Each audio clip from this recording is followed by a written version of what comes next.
Basically, I could turn charms back on the person. I mean, that's handy, but it's not that great for me. So I don't know. I might take my 10th level in Artificer. Artificer, yeah. Yeah, I'd recommend it. I think it's a really cool class, and I think it's super overpowered right now because it's brand new. So, like, So now's before the time to take it. Exactly, before they nerf it. Because I think you can have like 5 attunement slots at level 10, which is crazy. That's like a lot of magic items to be able to wear at once. All right. So what do they use? They use intelligence. What is Xavier's intelligence? 0. That's not good. Not bad. His intelligence is break down the door. Yeah, not just I see. I love Xavier, and Safkaen loves Xavier, and in his own bizarre way, he's very charming. But that's probably because he's like a little child. But I love that all of your spells are like charisma based, because it's like when you think of Xavier, you don't necessarily think he's charismatic. But he kind of is. It's almost like a. I tried to give him that almost a quirky sort of like he's super nice until you cross it. Yeah. Right, and not just that. He's rather than being charismatic, he's more mesmerizing because what is he? You know, people are kind of enthralled by his uniqueness. So that gives him a sense of charisma. He's got an intelligence of only 14. You said I needed. Safkaen has an intelligence of 9, or maybe it's 10. I'm not sure what the multi-class. The multi-class intelligence of 9. Hey. Yeah, I have to look that up. Requisite. It's a weird word to spell. Multi-class is 13 intelligence. Oh, cool. Okay, so I could do it. Oh no, wait. 13 intelligence requirement for. Yeah, everything's intelligence based. And I'd actually be able to cast more spells in a wider variety and still do my warlock stuff where I can just choose whatever I cast. Even better, you can just plant spells into items. Yeah. So that's much more of an alchemy-like thing. Yeah. So I don't get infuse item till 2nd level, but I get magical tinkering and spellcasting. What's magical tinkering? You learn how to invest a spark of magic into mundane objects. To use this ability, you must have the tinker's tools or artisan's tools at hand. You then touch tiny non-magical object as an action to give it one of the following magical properties. I can make it shed light, 5-foot radius. Whenever tapped by a creature, the object emits a recorded message that can be heard up to 10 feet away. You utter the message, you bestow this property to the object. Object continually emits your choice of an odor or nonverbal sound. So yeah, pretty much like I can imbue something with a cantrip. Yeah. But it's it lasts indefinitely. So I can just do it to as much stuff as I want. And the Artificer list of spells is actually pretty good. And if you take a feat like Magic Initiate, then you get access to even more stuff that you can put into those items as well. Very cool. So a static visual effect appears on one of the object's surfaces. Ooh, just think about that. I could make like essentially moving picture frames, kind of like Harry Potter. So I could do like illusory, stuff like that. Man, I could make some money doing this. Yeah, definitely. Well, that's the whole point too. You can sell your goods, and then use that to make bigger stuff, more impressive objects. Yep. Yeah, because you do have to spend a lot of gold to make these things. I think that's the way that they kind of hold you back a little bit, so that you can't just create gobs and gobs of magical items. So it really just depends on what you're trying to create. Well, since Brian's kind of having technical difficulties. We can go ahead and start. We'll just have you guys in 2 different places, and you's going to be exploring the room. So I'll kind of go through our little blurb to start here. So last we left off, the inquiry was over, and Short Expectations was cleared of the crime they were accused of. The accuser still remains anonymous. However, our Aldale's son Gallant will have his own inquiry in 2 days regarding the affair at the Flatland Brewhouse. Genevieve was released into the custody of Short Expectations. She is confined to Gold District until her inquiry, pending the capture of the former Captain Othmal. Meanwhile, her ship, the Hammer, has been confiscated by Commodore Rap Caption and the privateer, along with her crew. Dignitary Trostani has given Short Expectations keys to the Colchester Mansion, a reward for your deeds in Gold District, bestowed upon you by Calypso Libra herself.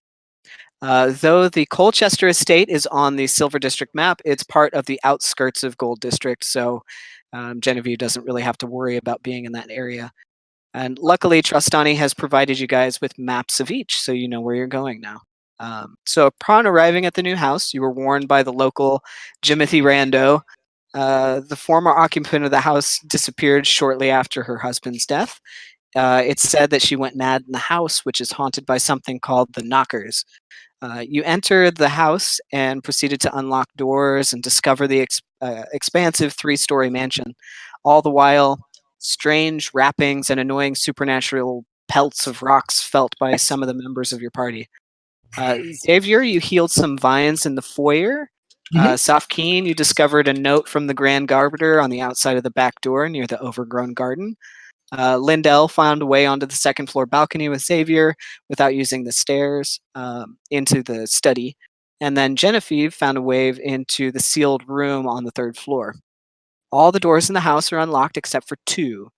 A door that was jammed with lockpicks on the 1st floor on the north end. I don't know how that happened. And then the door up on the 3rd floor that Xavier and Frankie nearly destroyed off the lounge, which is where you guys are right now. The metal reinforced door behind it is barred from the inside. Genevieve teleported inside, followed by you. Inside, they found a dark room, opened up the curtains, and inscribed under a wooden workbench was the word Lithobolia. Unable to remove the barricades from the inside of the door, the party is now separated.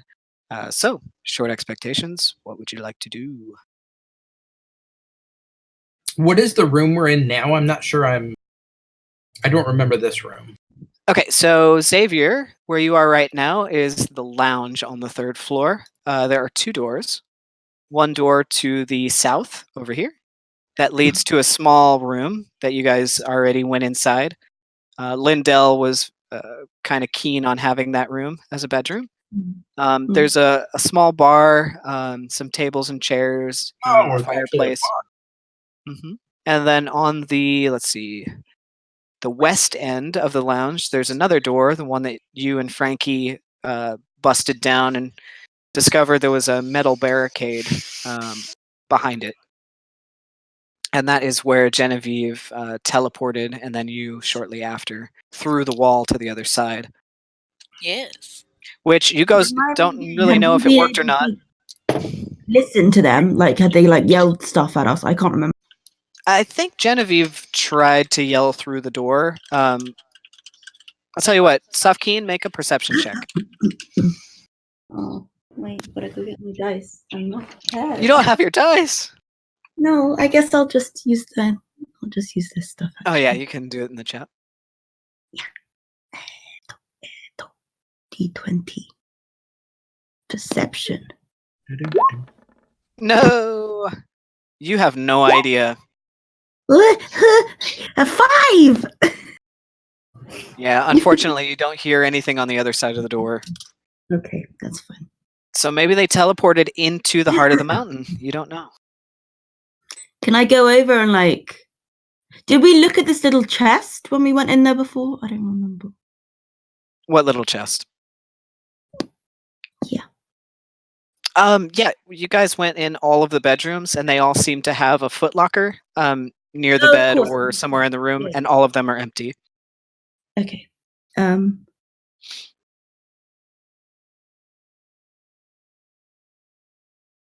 Okay. So Keen's just gonna start wandering around, peering in things and like opening doors and like sticking her head up the fireplace. And... Okay, go ahead and make an investigation check for me. Okay. What is my investigation? Oh dear, it's not my strong suit. Let's see. Guys are in the What? lounge. Okay. Okay, I got a 0. So that's great. Yeah, you find some cobwebs. You find some lint. That's pretty much it. It's just You need to wonky. stop rolling in this chat. Here, finally a decent roll. Xavier, would you like to help her out? Yeah. So do I just roll a d20? Yeah, do your investigation roll. I got a 12 plus my investigation. I believe I got a 0. So I got a 14. I'm falling over my feet. Like Okay, a 14. Let's see here. Yes. Guess what my name is in D&D? Ronan. Xavier. Xavier. That's a cool Yeah. name. You want to Is tell it him because what class you are and what race? I forgot what class I am. You're a halfling fighter. I'm a halfling fighter, and I have a crossbow with a magazine. Oh, a crossbow and a magazine? Vinny is With a running magazine. So Oh, wow. on my crossbow, I have this ejector knife where I can press this button on my crossbow, and it ejects a knife. That's pretty awesome. And then Ah. you stab things with it. Yes. Mhm. And his crossbow has a smaller crossbow on top of it. That's that toothpicks. Of course. That's pretty great. So, have you been able to shoot any toothpicks directly into people's mouths yet? No, what I at least shot one at a target. At a target? Did you get a bullseye, though? Uh-huh. I Oh, got very nice. out of it. 15 gold. You bet someone. Uh-huh. Great. I think you need a toothpick right now. Yeah, apparently. What you doing in there? You got a loose one? Oh. Uh-huh. You got a loose tooth? Yeah, wiggly tooth. Wiggly tooth. Oh, Those I are love fun. wiggly teeth. Yep. It makes like a little One suction time I every pull it once in a out while. for you because I love pulling teeth out. Oh, that's the best.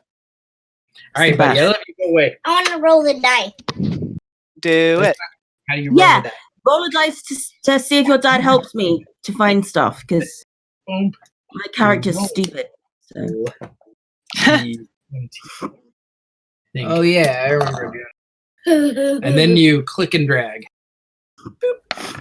Just flings it across the Yay.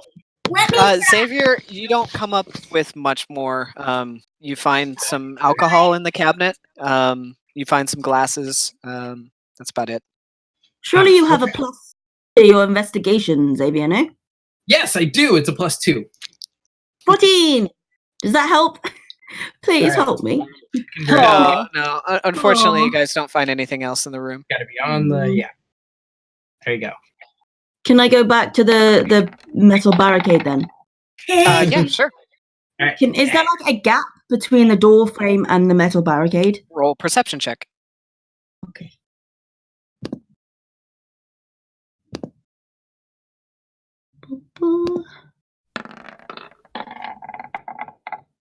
It doesn't appear that there's any gaps. There's not like any airflow or light coming through. It looks like just a solid metal wall. But there's no like gap. Like, can I squeeze? No, there's nowhere to squeeze through. It's just in the broken shards of the door that are kind of busted out. You just see metal. I don't like these dice anymore. I'm gonna use my There you go. Get your real dice. Real Yeah. nice. real dice.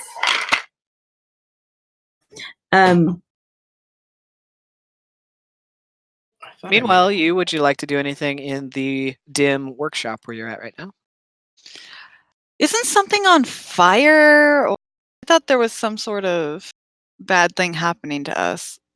No, nothing's on fire. Not yet, unless you're You planning do a recall that downstairs on the lower levels, you felt a pebble hit the back of your head, but then couldn't find it. Hmm. Other people reported feeling pinches, hearing I? sounds, tappings on the wall.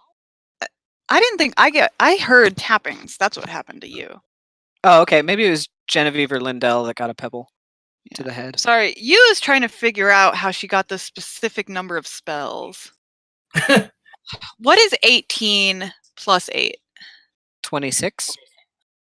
And then I have 2 spells that were special and made for me. 28. Somehow I know 39 spells. That's a lot of spells. I don't know why. I mean, Well, I've wait, been adding them.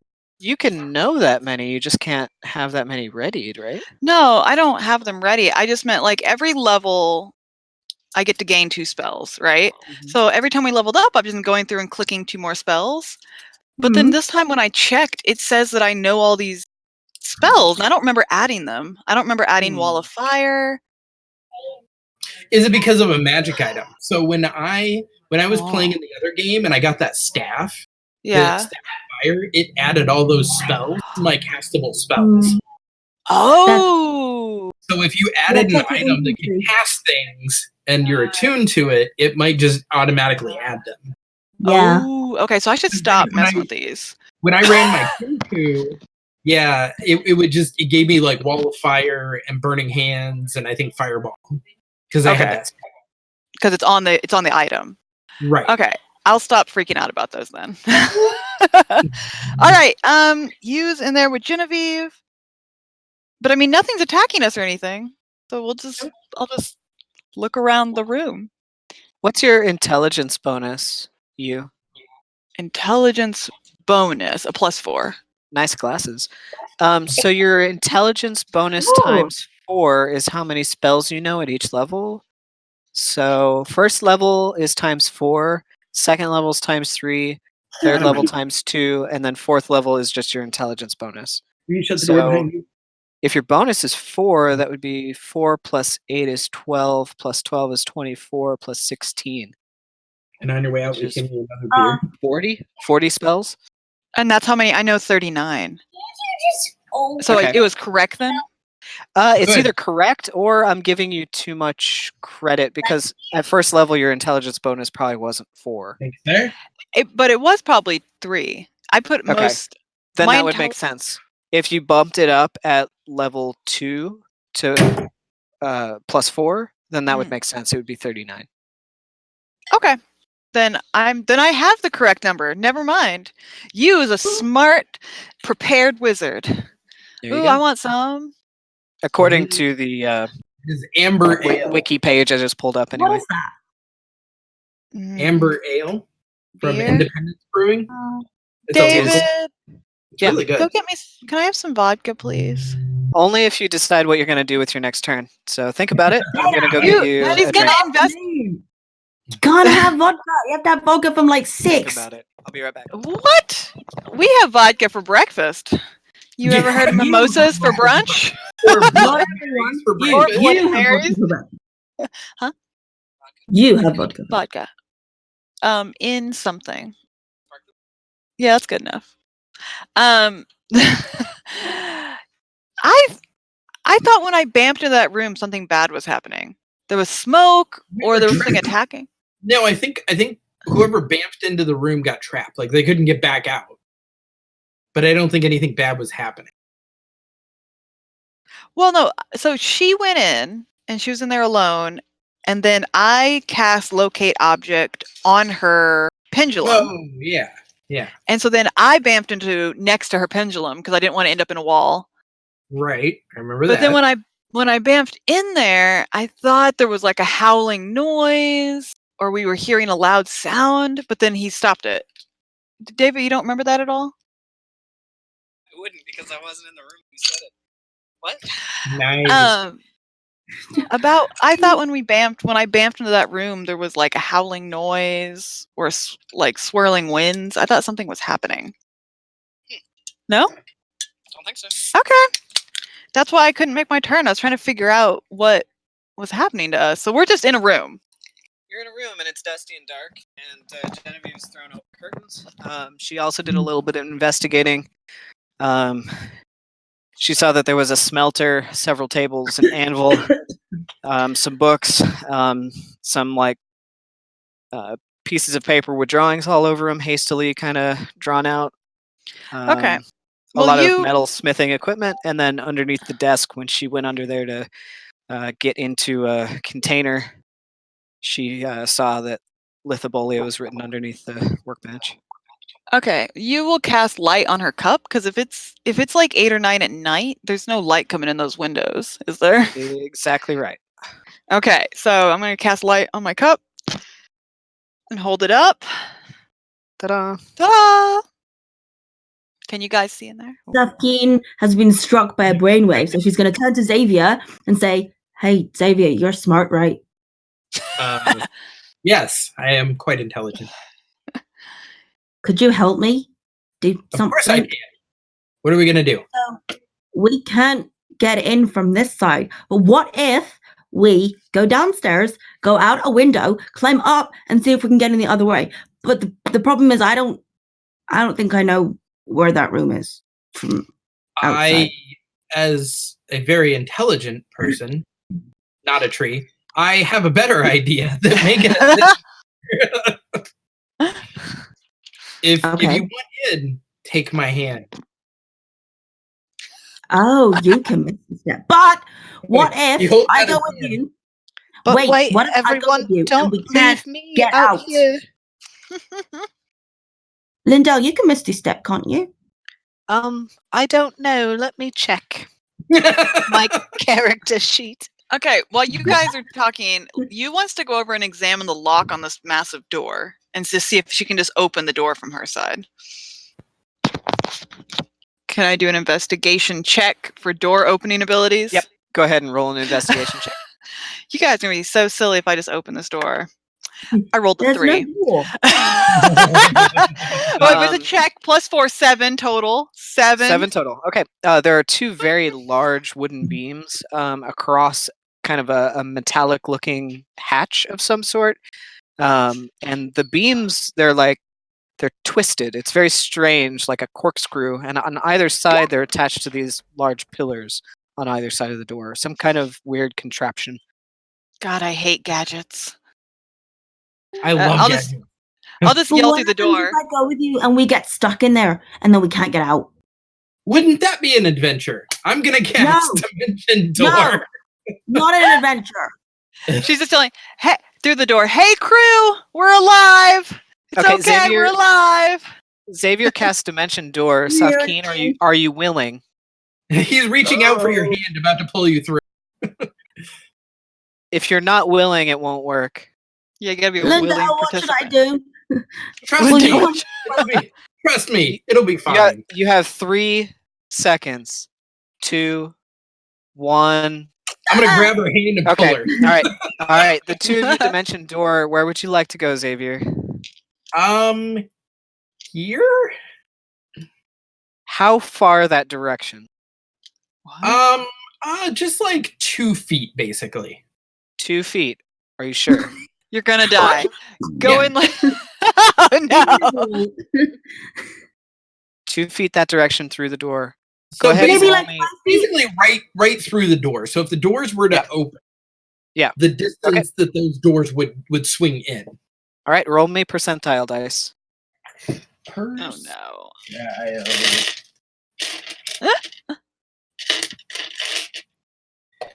We're okay, guys. It's fine in here. Everything's okay. 60. Okay.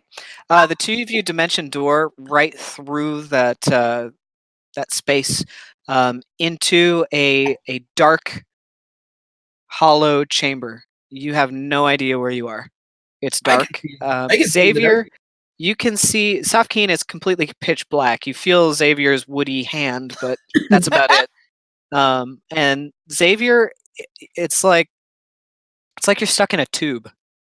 The tube is maybe about 4 feet high, and about maybe 10 foot long from either end. one side has like a metal wall, and the other side has what looks like almost like a plug from the inside, also made of metal and concentric rings. And you can see gears on it. Are they in the door? You, Genevieve. Do I hear her yelling? Safkaen, your voice echoes inside of this kind of narrow chamber.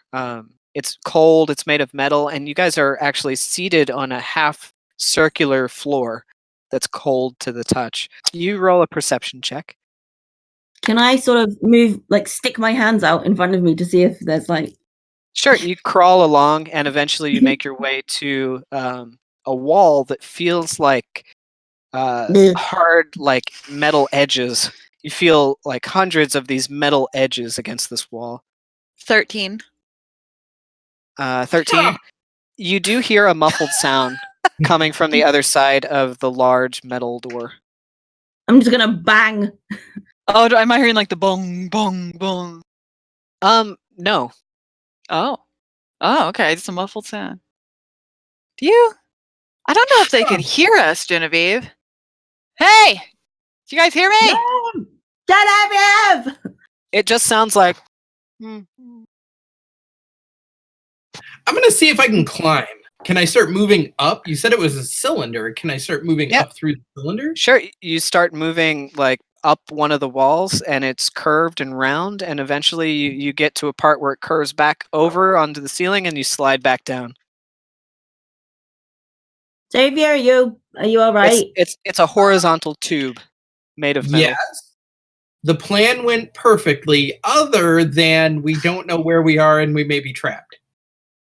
That's not a perfect plan. It's perfect. Xavier, What if we run out of air, Xavier? You can't breathe, but Safkaen and Xavier, what are your constitution bonuses? Oh. Bonuses. +3. Plus 3 for Safkaen, and +2 for Xavier. All right. He's a pretty brand of tree. +3 and a +2. Safkaen, you can breathe for 6 minutes. Xavier, you can breathe for 4 minutes. But Xavier doesn't have to breathe. I don't need to breathe. Safkaen has to breathe. Oh, that's right. Xavier, you don't have to breathe. Thank you for reminding me. But Safkaen, you know you can breathe for about 6 minutes without air. Underwater indefinitely, but this is a different circumstance. Safkaen's going to close her eyes. We're stuck in a vacuum? Calm herself down so she doesn't breathe even more air. Yu's just going to be feeling around the door and then ask, like, Genevieve, have you ever seen a door like this? Can you come help me? I mean... I got an idea. Oh, I can't hear Brian. Yeah, is Brian on? Brian, talk. Nope. Can't You hear got Brian. nothing. Can't hear you. Oh, Brian. Oh, no. And that's it. Genevieve's telling me how to open the door, but I can't hear. For some reason in this space, Genevieve's mouth is moving, but you cannot hear her. It is very strange. Bard has been silent. Oh, no. Oh, no. Oh, that's the worst for a bard. Okay, now more specifically, Yu is looking for a handle or like a locking mechanism. Can I roll again to search for either of those? You can take 2 minutes. Yes. Go ahead and roll me another investigation check with advantage. While she's doing that, can I roll an investigation check from the inside to see if maybe I can use my mage hand to start moving things around in here to free us? Dirty Sure, 20. Dirty 20. Dirty 20, very nice. Yeah, you notice that on one of the pillars, there seems to be a release lever kind of behind it towards the wall. Can I start feeling currently around in the up position. the wall? To just see if there's Safkaen, you kind feel of- around and it feels like there's just hundreds of gears interlocked on this wall. Stand back! I'm going to pull the lever. Safkaen, roll a perception check. No. She's getting her hands stuck. I know. 11? Don't let me kill 11. Safkaen with a door. You hear muffles from the other side of the door going. Are they stuck in between the Genevieve! walls? Oh, I can hear you, Jen. Yay! Yes. Hey, yeah, we can hear you. Trying Great. to, like, I got my start twirling the Stand gears. back! I'm gonna pull this lever. All right, Xavier, how did you roll? I got a 18 total. 18 total. Okay, so you notice on the other end of the cylinder, there is on that steel-looking wall. It looks like there is some sort of a like handhold that you can put your hand inside and grab onto something. Let's do that with a mage hand. So you cast your Good mage choice. hand and you send it in. I need you to roll an Arcana check for me. Arcana. So I rolled 13. My Arcana is +6, so 19. 19. Okay, and are you going to pull the lever down? Yeah. Can I start moving the gears and stuff as well? All right. 'Cause I don't know what the hell she's Safkaen doing. puts all of her fingers in between the gears and No! starts moving around. While No! simultaneously, Xavier casts his mage hand and sends it in, grabbing onto the lever inside the hole, and you throws the lever down. Safkaen, immediately the gears start to turn with your hands inside. She has monk reflexes. Get him out! Monk reflexes. My reflexes, put him to use. Yeah, can I just be like, yeah! Roll a dexterity saving throw. Oh, Dexterity God. saving throw. This could be the price of your fingers. Safkaen's never You going to have save stubs. her again. You have no fingers. You have stubs. 18, That's what you okay. can punch with. You Oh, save. You pull your hands out very quickly as the gears start to grind over your knuckles. You take half of 7, so 3 points of bludgeoning damage, I guess. I guess it would be bludgeoning, grinding damage. As the wheels start to turn against your fingers and pinch a couple of them as you yank them out. That's weird. So the gears on the inside of the door turn. Xavier, you turn that lever, and simultaneously, you and Genevieve, you see those spindly barricades over the door start to spiral and turn. And let me see if I can grab them here. Yep. You's gonna step back, step back, step back. They move through the column, spiraling as they go. And then the large kind of vault door begins to spin and open. And on the other end, Xavier, that handle that your mage hand turned, the same thing happens on the other side. And the steel wall begins to slide downward. Yay! Releasing us? Yep. So you can see now the rooms are connected by kind of a metal tube that extends from the doorway in the lounge to this vault door on the other side of the workshop. And that tube is airtight. Wow, airtight. Why would it Hey need guys, to be what you doing? So yeah, it looks like great care was taken. Where's Oh. Lindel? So we were like You're here. coming in. Yeah, you were in between the two. So we're in here now. Did you guys just leave Lindel out there by herself? What are you guys doing? Walk into the tube. Oh, Can we open this door from the inside of the tube? Does it just? Safkaen, you take a much needed breath of fresh air as the vault doors open. Do I can I fall out? Do I see it open? Yeah, you see a circular opening and light on both sides of the tunnel. I love the dragon smelter. Hello? That's cool. Hey, Can I see anything? Yeah, you can see Door's open, right? you and Genevieve and Xavier in the workshop, and Lindel and Frankie in the lounge. See, Safkaen, I knew it would be fun. Safkaen's how are just gonna you? potter out and hug you. oh, what happened? We may have been my stuck in a fingers. suit. Oh no! Maybe Lindel will give you some magic if we find her. Is this door open right here Actually, or not?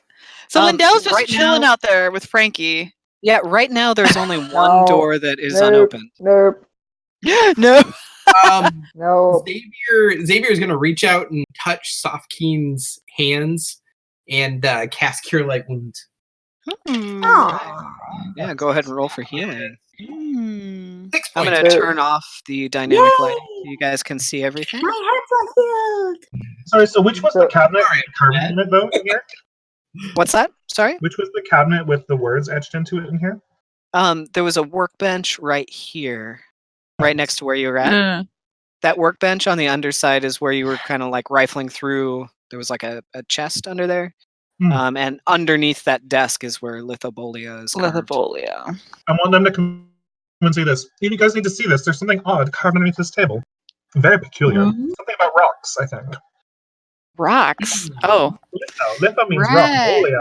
rock. I'm gonna just like flex my fingers and be like, fingers again. It could be the name of the carpenter, though. Looking at it there. Mr. Rock Carver. Yeah. Yeah, Mr. Rock Carver. So Team will appear underneath the desk. Now, You guys- keep in mind, Do you guys hear some more knockers? What is that? I do hear knockers. You will hold up her light, her cup, and follow the sound. Let me in, hello. Can I open the window? I want to open the window from the inside. You reach up to open the window. You pull the curtains aside, but when you touch the window, you feel a steel wall. You see a window, Oh. but you feel a metal wall. Roll a perception check for me. 8. Does this Lithobolia? It's very strange, but for some reason, it doesn't feel like what you see. Sorry, Lindel. Nope. Can, I don't know. I can't. how It did looks Lindel like get glass, in here? but it's metal. I'm very Lindel's on the confused. outside with like her spider boots, right? Yeah, what do I see from the outside? You see a Yeah. window, Oh. but there's but a bunch through of the windows. through the glass, you don't see anything. It's like a dark room. Oh. Is it possible to, since I have experience with illusions, can I try to figure out if this is, some sort of permanent illusory effect, or? Yeah, You do can it. either Spell roll. I'll let you do perception or arcana. Let's do Arcana. I got a 17 total. 17. Yeah, you think there's some kind of a spell cast on the entrances to this room to make them seem like there's something they're not. You see kind of a flickering in the illusion of the window, and behind it, it looks like there's just metal walls. Do we actually hear any knocking? Or I had cast an illusion before that tried to hypnotize whatever was throwing stones, and it stopped. Is there actually any sound coming from inside the room around us? No. So this room must be isolated just because of the type of work they were doing in here. Or to keep something in. So can I make a What general work are they doing in here? check to see Melting? if this room would maybe be blast proof? Like if the room exploded, would it not take the rest of the house with it, sort of thing? Oh. Just make an intelligence check for me. 13. Yeah, if there was a large enough explosion, you think that it would probably, this room would be protected. The person in it wouldn't be. Would be very dead. But they wouldn't Right. take out the rest of the house or a city block with Exactly. Yeah. It's reinforced for some purpose. Kind of it. I was room gonna say, in this house. It's like a looks like it may have been designed to contain experiments gone awry, possibly explosions or some such, walls being lined with metal, the thick tubing that connects it to the rest of the house. Something dangerous may have been going on in here. It would be my guess, at least. I'd And like to see the kind of dangerous things they were making. Oh gosh. Why did the city give this to us? If you can investigate the room if you'd like to. I'll let somebody else help. Okay. I want to give you guidance. I can support you on that. I've got You're outside. Yeah. All right, so I hear something muffled from over here. Can I open this? Anybody else hearing these noises? no, unfortunately, from either end, you guys can't hear one another. this door thing here. Does I it got. look like this? Like, can I pull? Did you want help with that investigation first? Did you want me to be looking with you? Yeah, so Yeah. either Xavier roll with advantage or Genevieve, you can roll as well. And Lindel's giving guidance to Xavier.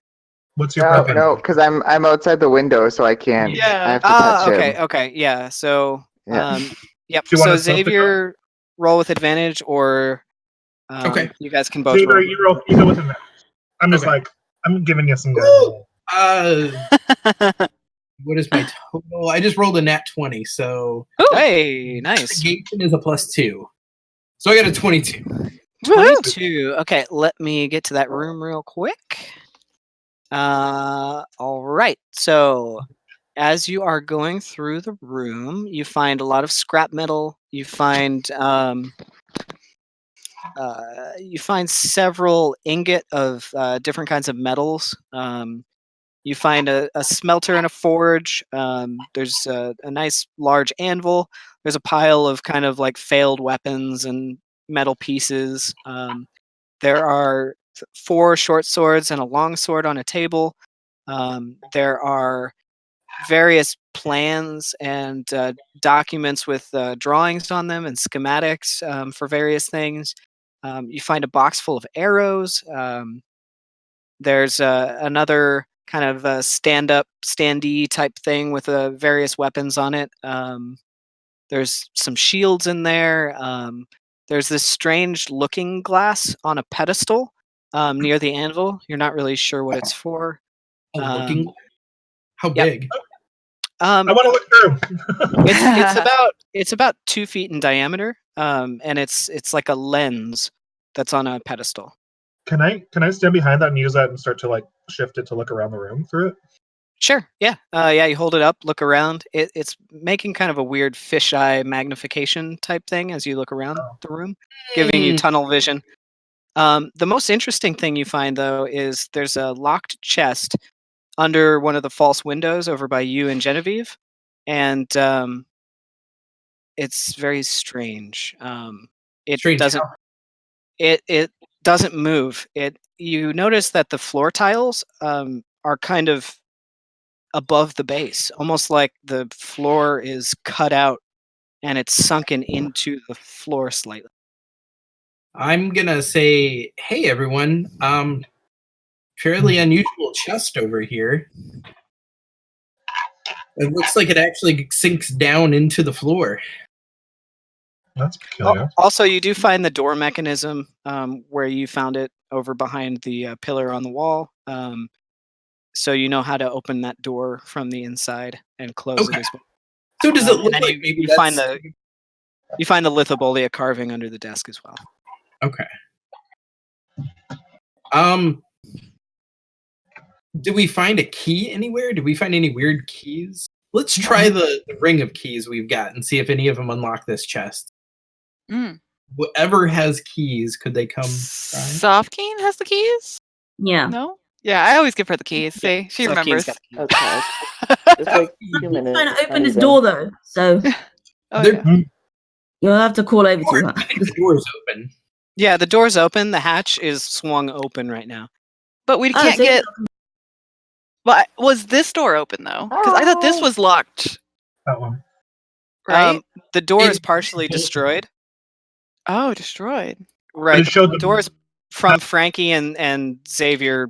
The door is pretty much destroyed. But there was a metal panel that Xavier Oh. got to Pull it slide away. slide down. Okay, so now Lindel can just come in this door. Yeah, yeah. Oh, Lindel okay, can okay. just go right through. Okay. All right. So Kim The will come bro- over with Hello. Hi. the keys. I tried Yeah. to get in the window, but it just looked like steel from the outside. Oh, I did hear you.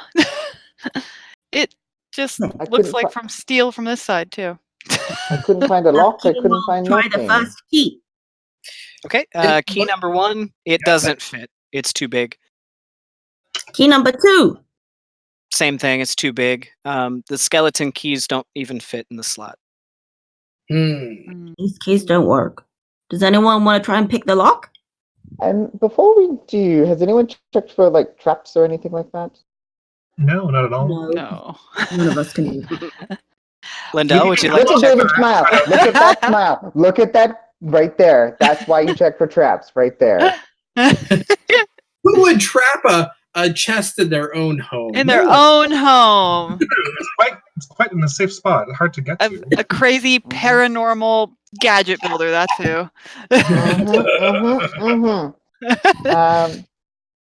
Hey Xavier, you're right here. Why don't we together check for traps? Okay.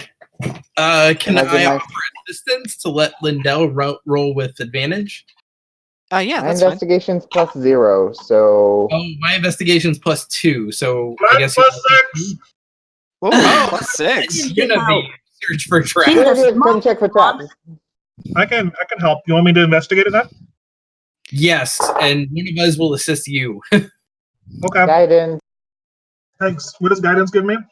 +4. Plus D4. +1d4. Plus a D4. Got it. All right. So, first of all, 15 plus 6 is 21. Plus 2 is 23. 23, very easy. So you check it. Doesn't seem like it's trapped, but you do notice there's a small button inside the lock. It looks fine to me, but there's an odd little contraption inside there, like something you could push. Let's push it. No, like spikes or Oh, poison geez. or daggers or smoke or Use your anything. main hand to But push it that's then. like a dagger Genevieve? or something. Yeah, Yep. Genevieve, your finger doesn't fit in the lock. It's very small. Ooh, Got quite a but large mine finger would. compared to all of you. Xavier, Xavier is gonna grow a little tendril. Oh, a little like Pinocchio nose starts to grow out of his finger and cute. hits the button. You What hear a happened? click. I'm gonna You try to hear a open click. All right, you open the chest, and inside you see a ladder descending down into the darkness in an odd kind of square or rectangular shaped metal conduit. Oh, I am totally going down this. Wait, Xavier, wait, I mean, one second. Oh my gosh. I'm gonna pull out. Nope. Does anyone have like a rock or something? A rock? There's been something There's lying about. plenty of little pieces of scrap metal in the room. Okay, so run and grab like a piece of Yep. scrap metal. One that like looks like it has absolutely zero value. Yeah, so it's like a run- little eyelet that's broken on Yeah. one side. Yeah. She was gonna do it on a copper piece, but she was like, nope. Yep. that's got value. Yeah. And she'll cast light on the piece of scrap metal, and then she'll just ready. I'm gonna drop it, and let's see what we can see. And she's just gonna drop it down the. We You can drop see. it. We're not gonna One, see anything. 2, and then you hear a tink, So and you look down, light on and it, you see and then that drop it. about 30 feet Oh. down, there is where the ladder stops. There, it looks like there's some kind of a hatch that it's just kind of landed on. About 20 to 30 feet down. You could have let Kuma gone down there. The ladder looks pretty Yeah. well reinforced. It's not old or rickety by any means. Mhm. Kumo he's not much for doing things. He just likes to hang out. He can All right. walk down the wall. Are you Xavier planning to go can down hardly now? stand it. He's going to start going down the ladder. All right. Apparently so. Xavier, you start to climb down the ladder, and eventually you make your way to the bottom of it, and you see there's a square hatch. Oh, baby. Can it be Well, opened? anything? There's a hatch down here. Can you open it? I will definitely try. Yep, there's a little like a ring that you can pull, and it looks like the ring is attached to a metal piece that slides in and out of a buckle. So you pull it and open it up. It hinges down and swings open, and you can see down into the laboratory. Ooh! Laboratory. Ah, Oh, the laboratory. laboratory. Right Good above idea. the bed. He's gonna climb down and Oh, drop cool. down into the laboratory and call up. It goes into the lab. Oh, God. This is a Alright. dangerous place. Xavier is standing on top of the bed, looking back up about 30 feet up to you guys. Well, I've seen a lot of gadgets and no ghosts. We've been awake for like 20 hours. I'm going to bed. You is just gonna mosey on out. Probably a good idea. Should we all long rest here? Wait, you know what I've just realized? Hmm. We haven't found a kitchen yet. Yeah, we there's a did. kitchen. There's a kitchen Yeah, downstairs. up the main hall. It's Where? Kitchen. the Why does something not find the this kitchen- kitchen? The kitchen's right here. Oh, it's just Yeah. empty. Where? Yeah, it's There's nothing in there. pretty well empty. Yeah. It's the one with the weird low wall that Yeah. we had to jump It's got over. the- It's Oh, got okay. the half serving wall for like servants to feed Oh. guests and stuff. Pass food over. Yeah. Let me see what I can do. Well, tomorrow I will go do some food shopping and then we can eat some food. Before we go to sleep, I guess Xavier's going to come back up the ladder and say, before we all split and go to sleep in this potentially haunted house, should we discuss what we're doing further? As I would very much like to travel to Sub 2. Quick reminder, Xavier, you don't have to sleep.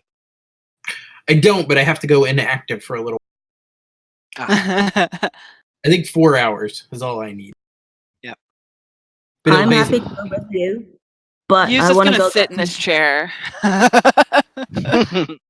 yeah, it's a very large, comfy chair. I'm gonna head out as early as I can so I can go get some food and make us some breakfast, and then we can go to Sub 2 after that. How does that? That sounds fantastic. And then maybe after our trip to Sub 2, we can try to furnish the house further. What about Genevieve? Well, our things should be arriving. I'd like to be able to go through my things and hopefully make a plan for myself going forward. I mean, are we gonna try to sneak her into Sub 2? Yeah, because Genevieve can't leave Gold District at the moment, and we don't have a way to sneak her out yet. If we do some shopping, I'm happy to decorate for you all. But the entrance to Sub 2 is in the Temple of Seon, which is in Gold District. So technically, if we go into the Temple of Seon and go down, we're not leaving Gold District. We're just That's going true. down. Just below Gold Gold District. I feel like Lindel? technicalities aren't something that this We're going island is. below anywhere. So Does Lindel know a way to get us there through the Temple of Seon? I didn't know there was an entrance down there. that's how we got in. You. Not the Sub 2. We went to Otherweir. No, we went down to Sub 1, and then we didn't go any further than Sub 1. David, didn't you say, Right. We went into Otherweir. We never. Yeah. didn't you say I knew Sub we 1 would is get not to Sub Otherweir. It's the catacombs underneath Yeah. the temple. Xavier, you know a way to Sub 2, but it's through Sub 1. 2? Okay. Can we get to Sub 1? Catacombs underneath the Temple of Seon. No, I know we met Xavier and Lindel down there, but do either of you even remember how you got there? Lindel fell through a portal, Safkaen. In Sub 2. We didn't get there by going through a portal, did we? Lindel was never in Sub 2. She went straight to Otherweir. Right. She fell. Oh, that's right. Wait, Xavier. Xavier. Other way. Stop. When we were in the We're not from catacombs. around here. Xavier, could you navigate us into Sub 2 if we If got you could- back into If Sub we can 1? get to Sub 1, then yes, I know the routes that will take us safely to Sub 2. See? You know, I like this workaround. Because Lindel, technically, from your urchin background, you know that Uh-huh. there's only 2 potential ways into Sub 1. no, from Gold Okay, District. which are One of them is potentially through the fortress, although you're not sure. The other right. one That's a is guess. right. There's that collapsed smuggling tunnel. You're not sure where Yeah. that leads either, and might be Yeah. kind of dangerous. The only other way is through the shanty alley in Copper. Right. So I do have an idea of how we could get there, but it either involves us going to Copper or Silver District. I don't know a way of getting there right from Gold District. Hmm. And There frankly, is- Xavier. Oh, There is potentially one other way.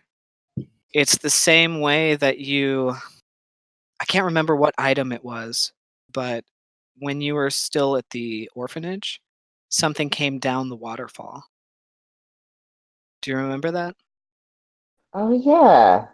So there's potentially another way through the drainage if you could figure out where that waterfall Oh is. no. Right. A So sewage I- waterfall? Yeah. So I'm not going to mention the sewage waterfall just yet. I'm Okay. going to keep that in my back pocket. Yep. But I mentioned that the only two ways are through that I know of. One is through Copper District. One is through Silver District, potentially, and that's an if. Would you mind? And I can just a minute. What's our rush with going to sub 2 right this second? What's the rush? So you weren't there when we battled the Gulthius tree, but there was a strange sort of undead tree. The lore behind it is that a vampire was staked underground in this area, and it grew into the Gulthius tree. My mother, who also is the witch of Sub 2, Oh no. I believe created from part of the Gulthius tree. And the more I find out, the more clouded my past is, and the more I don't know about where I came from or how I even became what I am. I don't think I was always this way, and I have to know. I have to find out what am I and what could I be potentially. I worry, I get visions, I get things that cloud maybe what I am and what I could be. I need some answers, and I know that you and Safkaen had business with my mother. Hopefully, peaceful business, as my mother is a very powerful individual. You're searching for some very profound answers to yourself, aren't you? Yeah, And I think we owe Xavier to finish that off, especially as we promised we would take him down there before. and I don't feel like I can hold this off any longer. The closer we got to Otherwhere, the more flashes and visions I received. Almost coinciding with when you would stare off into the distance and then move, almost like she was moving through time or space around us. So I don't know if there's some sort of connection there. But Lindel and Genevieve, I don't know if you have business down there, and it can be potentially dangerous, but I would like to have my friends with me. I've never even thought it possible to have friends being what I am. And he's gonna, again, he pulls away one of he has his whole hand shrouded, his left hand, and he pulls some of the gloves and lots of clothing that he wears back, and you see that one hand is actually black, and it gives off kind of a wood smoke smell as he pulls the coverings off. One of the first party of humans I ever ran into assumed me a monster, and you and Safkaen didn't try to kill me, surprisingly, and took me in. And I have been surprised at how many friends I have ended up with here. So I would love for you to come with me for me to find out more answers about myself. But I feel like I can't hold back any longer. I need to go. I hate that people hurt you Alright. like that. If anyone else does that, I'm gonna pulverize them. She'll do it. And I appreciate that.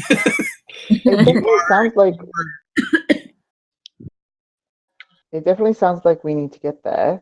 I'm not quite sure we need to leave first thing in the morning, and the main reason for that is if we leave right away, first off, the house isn't fully explored, which isn't a big deal, but second, we have no supplies. We are not prepared for a long journey. We just finished a long quest. I figure it might be a good idea to restock healing potions, those kinds of things, do some shopping, and just restock for another adventure battle, whatever you want to call it. And third, if we leave in the morning, Genevieve can't come with us, which is really unfortunate for our new friend. Well, as much so as I think appreciate maybe- your story too, he's right. She's right. I can't leave. It's not. So an I mean, option. Xavier, I know you're probably feeling a lot of a pull that's probably pulling you very, very hard. But I would ask, do you think maybe you can wait another day or two just for us to get things figured out here? Is that okay? I can wait a few days. I think there's a good chance the city will send someone to make sure Genevieve's here, since they let us just mosey down here. So we should look out for that tomorrow. And also, Genevieve and I do have something to gain. My letter from the Pharaohs indicated there was something going on, that they needed an expertise of someone of my stature to investigate. And I think we might need to go down into Your short stature. my short stature to investigate. Well, But now I it is also need to speak to the that. Pharaohs. Mhm. As do I. Very well. Lindel, do you know? Would you happen to know of any children that would like to make a gold piece delivering a message for me in the Kiss me. Oh, Alex, kiss me. I'll just take a piece of gold out of my pocket and just put it in Lindel's hand. I'm gonna write a message for the be delivered to the Pharaohs. Is that a journey you want to make? Oh, no problem. Fine. Could you summon them to us, perhaps? Maybe they could come and chat That's with us here. exactly what I'm thinking. Instead of us going to them, I'm we're going gonna to ask stop you them to right come there. With Ooh. the situation this house is in, we are not having guests. It's absolutely despicable. We've got to sweep up all the cobwebs. We've got to get ourselves a tea set. We've got to get some tea. We've got to figure. Oh my goodness, Xavier, have you seen the roots and vines out front? That is Lindel, certainly not don't you acceptable live to in have a guests. sewer? Don't you live in a Yeah, but now I'm used to higher standards. And plus, I don't think that the They're Pharaohs, who seem to be quite cushy up in their little weird tower, is going to trootle down to our little decrepit house to see you. But they're aware of Why don't you just send a message back saying, please come visit us at X time. Love This is the a Pharaohs. fantastic house. This is the best house ever. it's But not it is pretty decrepit. it's And not it's not- me that they thought they were going to see anyway. I think they'll come. Backstory. What do you mean, huh? What's going on? Tell us more. I don't know. Let You me have a write black my arm? letter. What's happening? And Lindel, That's you awesome, better dude, not open my letter that's going to the Pharaohs. Well, of course not. Why would I? Was it Hashtag a lore direct dump. Hashtag load up. War dogs balls. Yes, That's what I was gonna say. Ordox balls. That's my sign off. Have we all decided what rooms we'll be taking? I think you guys have pretty easily. Does anyone mind if Xavier takes this one that already has plenty of alchemical supplies for him? Don't you mean the No. laboratory? Down Yeah. below has the bed, right? Yeah, down below. This is the alchemy. Yeah. Yeah. I would This like is everyone really right now to Okay. make a Constitution saving throw. What? Constitution. Wait, why? I got a 5. 5. Ooh, okay. 7. 7. All right. Constitution. 15. 15. Ooh, 21. 21. 8. 8. Okay. Everyone except for Safkaen and Lindel, you have 1 point of exhaustion, and you all start to sweat profusely. It is extremely hot in this workshop. And you can't even Okay. open the windows. Let's go. I'm gonna climb down the ladder again. Don't look very good. You look kind of wet. Xavier, Shut the door. Xavier, I'll let you choose athletics or acrobatics. You can roll with disadvantage as you try to climb down the ladder. He's exhausted. Acrobatics. All right, with disadvantage. 4, 17. Oh, disadvantage. Hang on, wait, no. Disadvantage. I gotta roll again. Okay, I rolled a 10 that time, so 14. 14.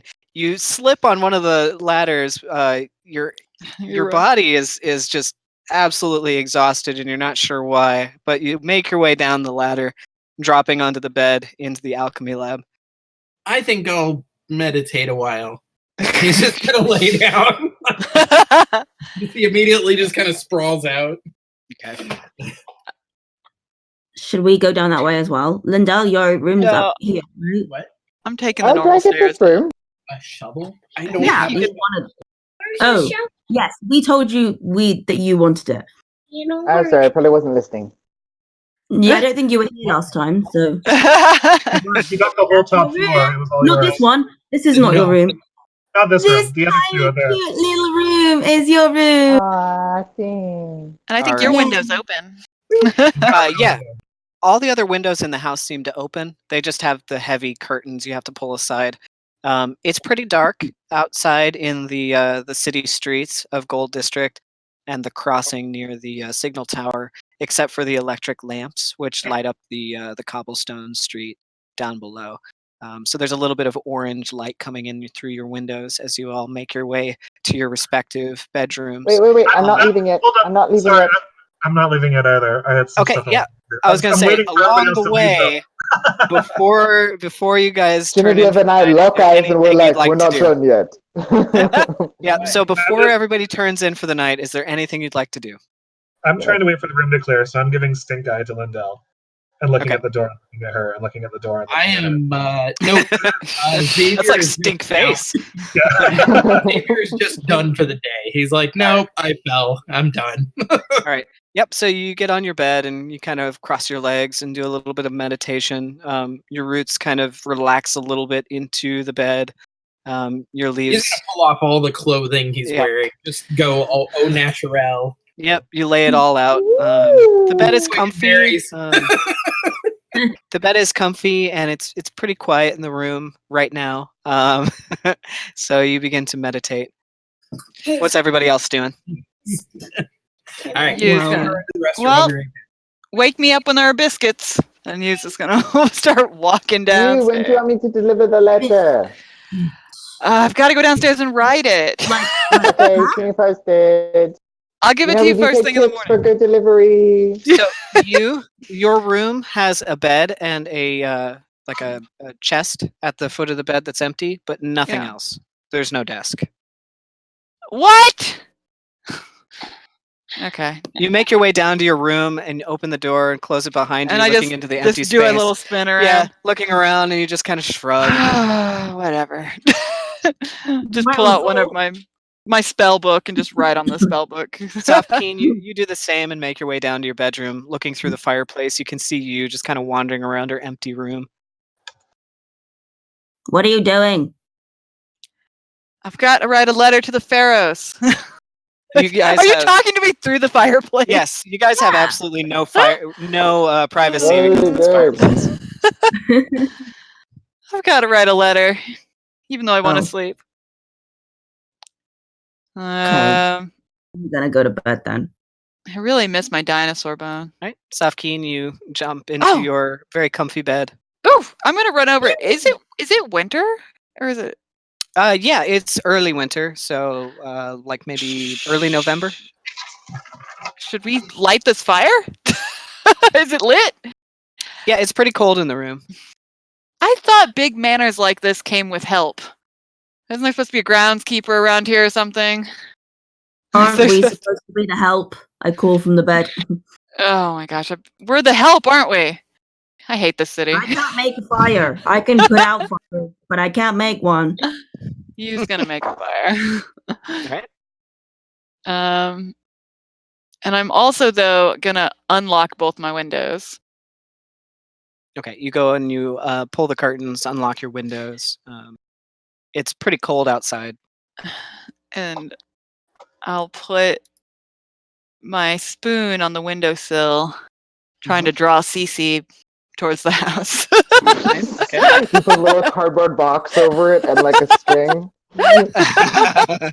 Okay, spoon on the windowsill. Good. I started the fire, right? I don't have to roll anything for that. What are you going to use to start the fire? I have a tinder box or whatever in my inventory. Okay. Also You carry a lean load down of into wood. the fireplace. Roll a perception check for me. Oh no. Am I about to burn something important? I'm gonna inspect it first to see if the flue is open, and 16. 16. You notice that underneath the logs in the fireplace, you see a glint of metal.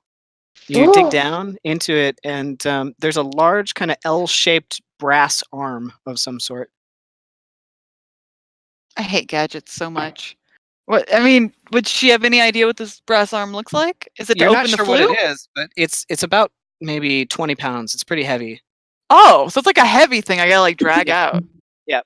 And it looks like an arm. It's an arm. Oh, Safkaen. You're right. I found a metal arm in the fireplace. That doesn't What? matter. What? Left arm. Safkaen's gonna It's sort of roll out of bed, land on his feet like a little cat, and then It's a left arm. wander over. Just hold it up. Well, there. Can that be a replacement for your dinosaur bone? You roll me a strength saving throw. What? You're exhausted. Oh. A 3. You drop it on your foot and you take God damn, or dog, fucking or dog in the 2 points of bludgeoning damage. This is I'm this is so much worse than my dinosaur bone. come over here and zoink it off your foot. Okay, yeah. Safkaen, you lift it up with ease and kind of inspect it a little bit. It's really intricate. There's all these like lines and grooves in it. You're not really sure what it's for, but it looks like a human arm just made out of brass. Whoa. Did we see any statues around the thing? No. No statues. That's not creepy at all. Well, All right. I'll carry this until we find a reason to use it. Mary Yule.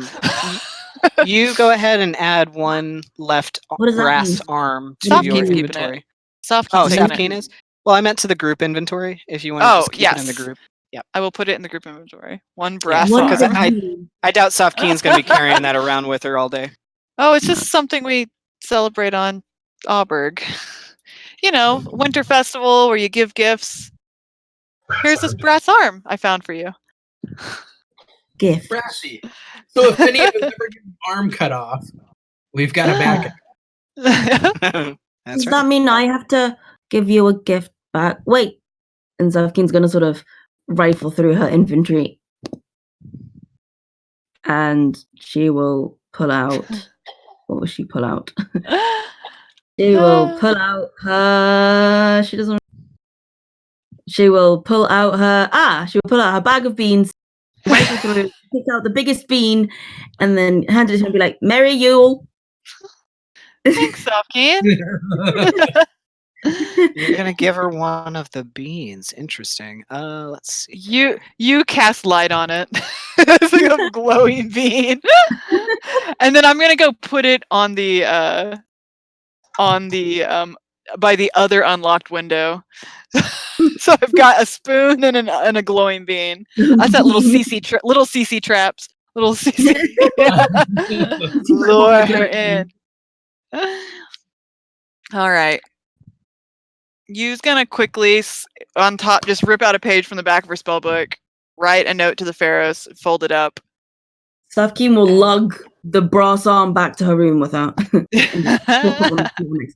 So, Safkaen, go ahead and mark off 1 of your beans. Oh no, she's gonna put it in her chest. Oh, in your chest, brass arm. Goes in her chest. Okay. Left. Okay. All right. And I started the fire. Okay, yeah, you start up the fire and it warms both rooms quite nicely. Okay. I wonder if Lindel's gonna read this note, because I'll type it out to her if she's gonna open it. Dear Lindel. Do you think Lindel's gonna take a sneaky peek at the note? You don't know. You just have to give it to Lindel, and then I if hope Thomas not. decides he wants to read it, you can send it to me.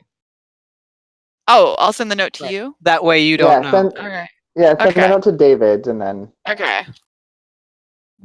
Why don't you write it in some other language? I can write it in primordially if you like to. I don't know if the Ferris can read that, but Can you write in Lindel? primordial? Is primordial a script? I don't actually know. Actually, primordial script is dwarven script. There you go. I think So I can technically At read the dwarven, nothing else. You gotta have something Pharaohs can read those. I bet they can probably read anything. I'll just write it in my native language of Albergian. That's not a D&D language. David, does Albergian have its own script? Or do we all just speak common? Common and Orcish and let's see, what would the third language be? You could write it in Corkish. Corkish. Common and I can Orcish. write it. Does Abyssal have a script? Can I write it in Abyssal? I don't know if Abyssal has a script. No, I would say the most common languages on Auberg would be Orcish, Elven, and Common. I also have deep speech. What the heck is that? I'm sure this all made sense. It's only spoken, deep speech is? Not undead, but like... I gave you deep speech because of Otherware. Oh, yeah. Okay. Nope, I'll just write it in common. There you go. And I'll just type it out to David. Okay, right, what's otherwise everybody else doing? I'm taking a long Okay, rest. so I see that Lindel's not leaving, so I'm like, you're not going anywhere, are you? I have a couple. I just want to look for some. What? Well, then don't move for a second. Can you stay there for a minute, please, and not move? I'm very good at holding still. All right, so Genevieve wanted to be alone for this, but Lindel is clearly not buggering off. So she channels deep inside of her and pulls on this kind of like weird fey energy that comes up. And she starts to sing. So I'm going to cast Mantle of Majesty, which is one of my Bard class features, and it allows me to automatically cast command with no saving throw needed for anything that's charmed in the space. Okay. Okay, so y'all are going to hear me sing finally. So I grab 2 bells, and I start dinging, and I'm like, ching, ching, and Lindel looks horribly confused, I'm sure. And then I go. So it goes, looky over here, sunshine everywhere. That's your girl, me, I'm Genevieve. And she looks kind of shyly at her and like, just deal with it. Don't you like my smile? Don't you like my style? You know you'd walk a mile for Genevieve. Oh, yeah, Genevieve. When I say you'll do whatever. Oh, for Genevieve, I got your lonely head reeling all the time, feeling so good, so good, feeling so good. Now I cast command. Whoop a bow bow, whoop a bow bow, whoop a bow bow. Appear now. Whoop a bow bow, whoop a bow bow, whoop a bow bow. Appear now. It's a lot. All right, so this spell is nice called. To have a bard back in the group. So this spell is called Hypnotic Pattern. No, it's command. So Hypnotic Pattern was command. cast before. This is command, but it's a free cast underneath Mantle of Majesty. Mantle of Majesty. I see. Okay.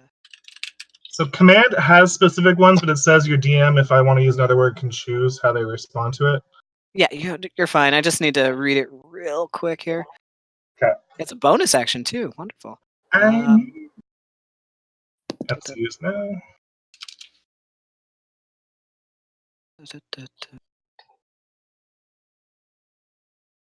I've been waiting to sing for weeks.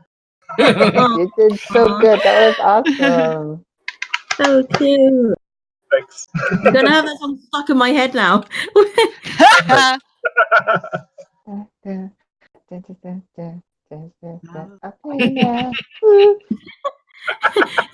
Lindel's just gonna like walk to bed. Oh my gosh! At like 17th level or whatever, Lindel can make like 4 duplicates of herself, and she could be Genevieve's magical girl backup singer. We can have a duo band! Oh my god! That would be so cute! 17th level is quite a way away though. Just throwing that out there. Let's see. So Who or what are you trying to command? Whatever was throwing the rocks. I'm hoping that Whatever my was- hypnotic pattern had hypnotized it before and charmed it in the process. Okay. Oh, But I don't know if it actually charmed it or not. It just stopped throwing rocks. It did stop throwing rocks. yeah. So, okay, Lindel, you Yes. see Genevieve just transform into the most beautiful creature you've ever seen, emitting this amazing light, just this aura around her. You've never seen something so beautiful in your entire life. And you just stare in awe as she sings. Oh. You don't find yourself like trying to resist anything, and you're not like forced to do anything. But at the same time, you would do anything in this moment for Genevieve. Oh. Genevieve, from your perspective, you see Lindel just enthralled, but at the same time, you don't really notice the effects you're hoping for. Let me do something real quick. Yeah, this room, it seems like this room is almost shielded somehow from the effects of these stones. You haven't heard any of these tapping noises. You haven't felt any pelts on the head or anything like that. For some reason, this room feels different. It's very warm, and you're profusely sweating now, and you're exhausted, and you don't feel like being in this room much longer. But at the same time, as oppressive as this room is, it doesn't feel supernatural in any way. Well, that's me. Good night. Good luck, little one. Come back! Encore! What was that? Lindel, you just like feel winks at her and walks out the door. Lindel, you feel yourself compelled to just like follow and stare in awe at Genevieve. Okay. Weird little shadow creature. Currently between floors. Touches after her, like We'd never cast detect magic in that room, did we? No. In the workshop? Okay. Yeah. I don't think you guys did detect magic in any of the rooms. No. Nope. I don't think you have. So, how enthralled is Lindel? Could she have cast detect magic as like trying to be like, oh, I wonder like if she's doing magic and like watches Yeah, sure. Genevieve? You're not commanded by any means. Okay. It'd be up to Genevieve if she wanted to command you or not. I did not. You're an audience. But yeah, I'll just as I'm leaving the room, that's all I wanted to do is I just wanted to, because we didn't give it a magical sweep yet. I just wanted to cast detect magic and give it give a sweep of the room. Yeah, you cast detect magic. You don't really see any magic items hanging about. I mean, there's plenty of weapons, but none of them seem to exude any magical aura in this particular room. And there's no like magical books or magical items, or there's not like a big, because I know that when we got the lore dump about the house, Mrs. Colchester was a inventor essentially. And she invented an item that was used for mining, which eventually led to a collapse. So I'm just wondering if she's got any other inventions that have to do with mining or stone cutting or anything like that. From the detect magic, no, it doesn't look like anything like that. The only thing you do notice is the illusory spell wall that kind of surrounds the windows. Okay. And then I'll just like totter after Genevieve. Okay. Yeah, you make your way outside of the into the vault, through the tunnel, through the broken door, and you're in the lounge now. When you enter the lounge, you do notice a faint glow from underneath the rugs in the center of the room. Ooh. Hey Genevieve, can you hang on 1 second, please? I'm down the I believe stairs. do you get to know the Oh, she's school of already magic gone. with Yep. I think it's evocation. I think it's evocation. Oh shit. You're on your own for this, Linda. It's either evocation or enchantment. I can't tell which. Hang on a second. Oh. It does make a difference, for me at least. Let's see.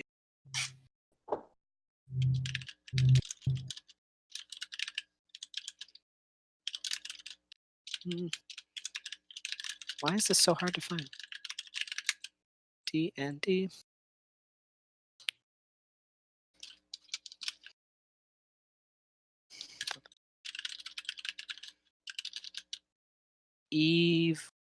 Evocation. Okay. Because charm is like turn you into a zombie. Evocation is blow shit up. And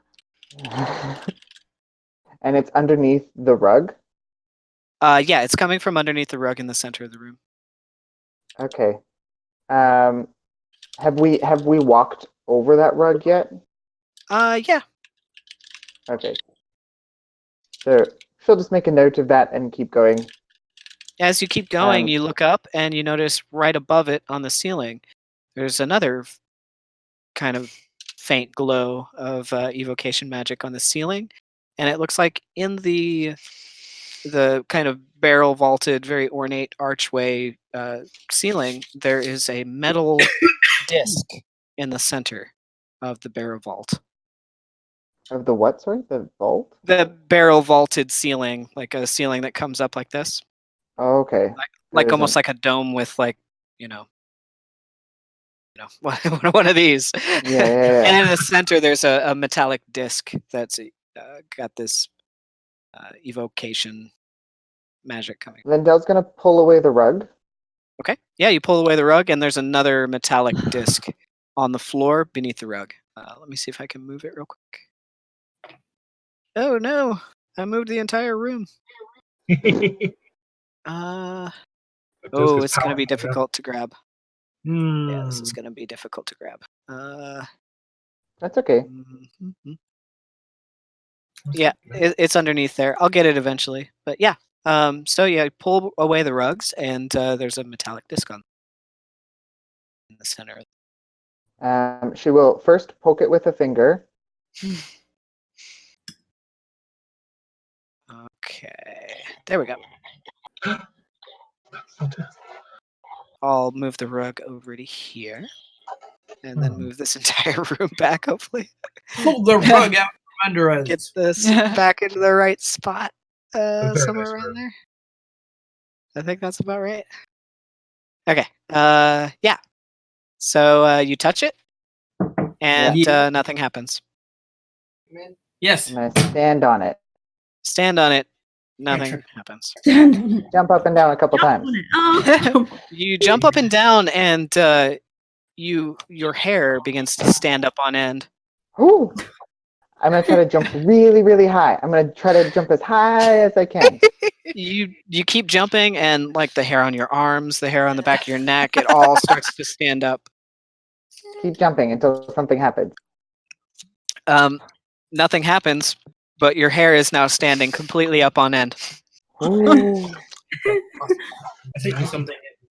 I saw that. I just saw that just now.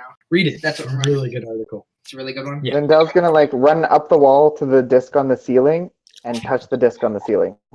Oh no. All right. Yeah, you step off and you begin to climb up the walls with your spider boots up to the disc on the ceiling.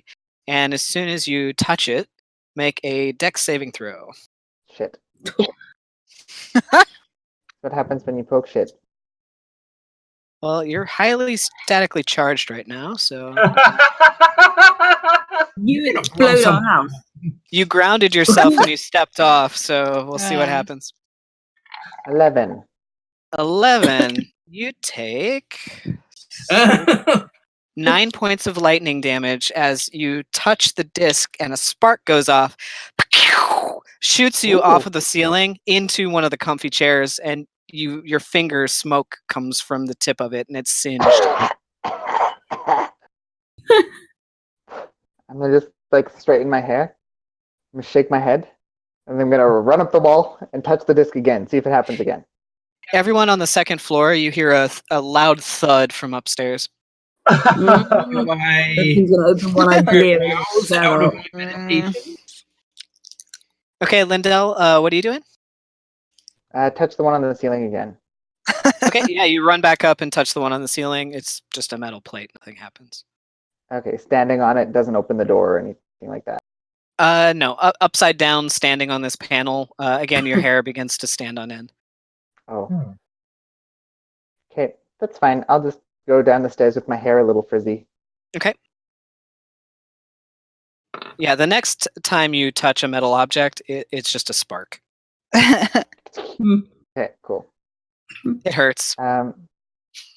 If there's anyone still awake, I want to convince them to try to, because I'm like a little kid in a candy shop and I'm not ready to sleep yet, FOMO. But I very much want to try to open that door that we didn't get open. Okay. While you're still in the lounge, do you want to do anything else? Well, in the lounge specifically, I'm wondering if there's any other like books or any other like hidden levers or anything Okay. like that. Before you came in, both Safkaen and Xavier tried to do investigation checks on this room, and they both rolled insanely low. And Xavier got a, I think the highest was a 14, but they didn't come up with anything. Yeah. Can So I give there's myself nothing in guidance? there. Don't look. So if you want to do an investigation check, you can right now. You can. But it has to be high. It's just a normal investigation roll. Okay. Can I give myself guidance? Yep. You You're shot pumping yourself up like, okay, Lindel, you can do this. You can do this. You can do it. You can do 13. it. Okay, 13. Whew. 13 plus? No, 13 period. 13 period. You search high and low, up and down. You find some bottles of alcohol, some glasses. You find a couple of, pieces of metal. Nothing really of worth. Okay. You can bring me up there tomorrow. I'll have a look for you. I'm sleeping. Yeah. Yeah. Or Only meditating. person with intelligence. I'll leave the rug off the disc and then I'll head downstairs. All right. Go ahead and head downstairs.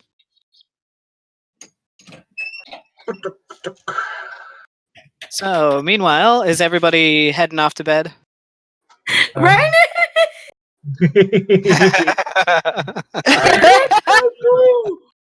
Can you see through those goggles okay? But wait, we don't really know who it is. Notice Their identity is masked. Could be a Who is doppelganger. it? It could be. It's an impostor. Spider-Man mask. Guessing Mr. Parker, perhaps. Mr. Parker. Oh, off he goes. He must have Please heard open the door. cry for help. Go. Yes, go save mom. She needs it. Yeah. Where did Lindel go? Lindel's going down to the ground floor to open that door. So, is everybody else sleeping and meditating at this point? Asleep. I am. Okay. All right. Yeah, you guys all kind of drift off to sleep, hearing that thud, and you all kind of wake up for a moment. Oh. So can I click And long then rest? drift back. Hit points to recover. Not quite Yeah. yet. Not quite yet. Oh, I already clicked it. Depends on what Lindel does. Okay, Lindel, what's next? God Sorry. She doesn't like not knowing what's behind a locked door. Okay. We can So you make your way back down to the first floor. Where was the So locked she's gonna go downstairs, and on the way down, she's gonna on the Xavier broke. Oh, gonna go to the door that Xavier broke. Yep. And she's going to, because we're gonna have a long rest right now. Anyways, she's gonna cast Enhance Ability on herself, Okay. and Enhance she's ability. going to pull out her favorite lockpick. And before she's gonna walk up to the door, and she's like, "I know better than that." And she's gonna quickly investigate for traps first before. Okay. All right. Go ahead and she roll starts an trying to investigation roll.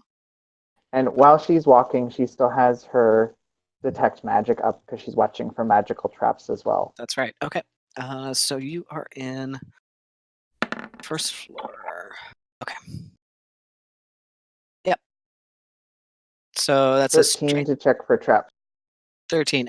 It doesn't look trapped. It just looks really foobar. Fubar? Yeah, there's And a couple of then- lockpicks that are broken and jammed in the lock. It looks pretty much unpickable. What does Fubar stand for? Fucked up Fuck. beyond repair. It's an old military term. yeah, Fubar. Fubar. I got you, Seth. She got a 28 to pick the lock. All right, 28. You managed to get the lockpicks out, and you think the lock is pretty much clear. Yeah, sure. I'll say you go ahead and pick the lock. You turn it, unlocks.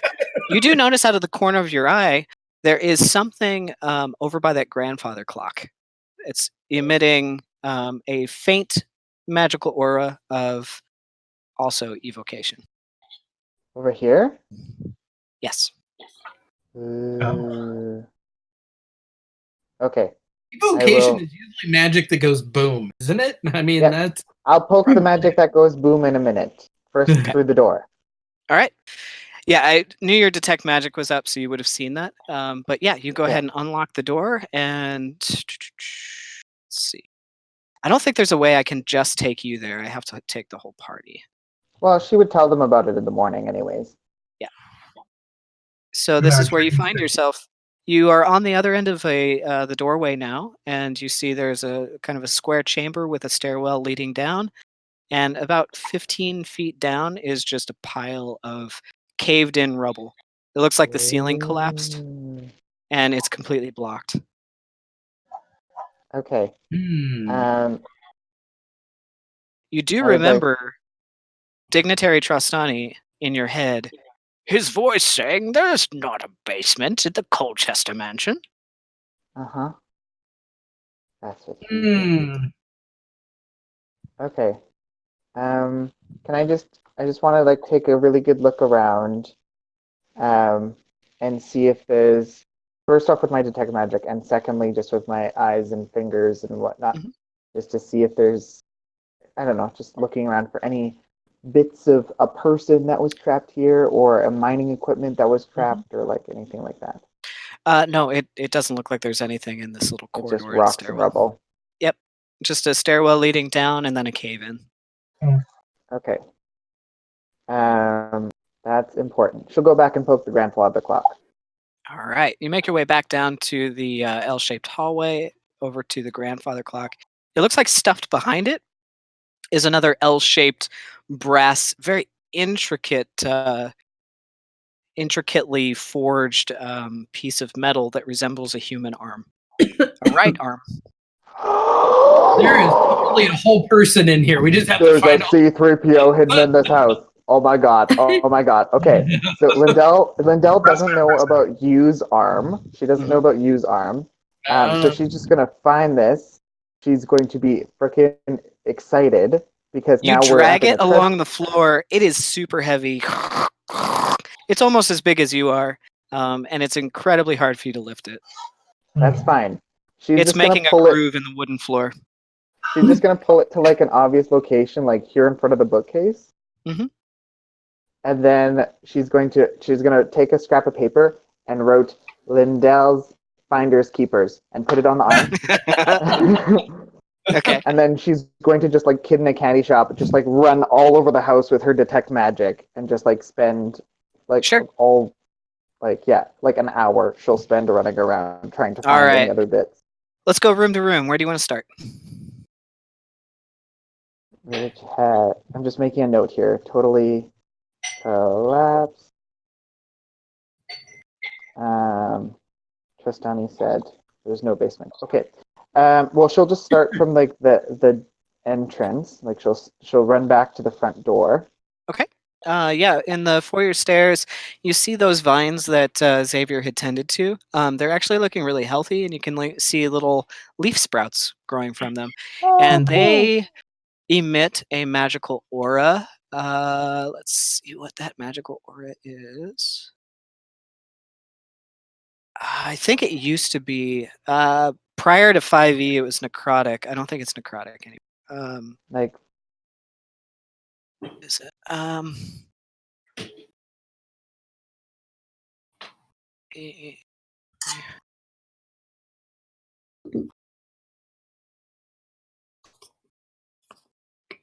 Schools of magic are hard. That's okay. If it's not, she's just looking for evocation at the moment. Conjurate?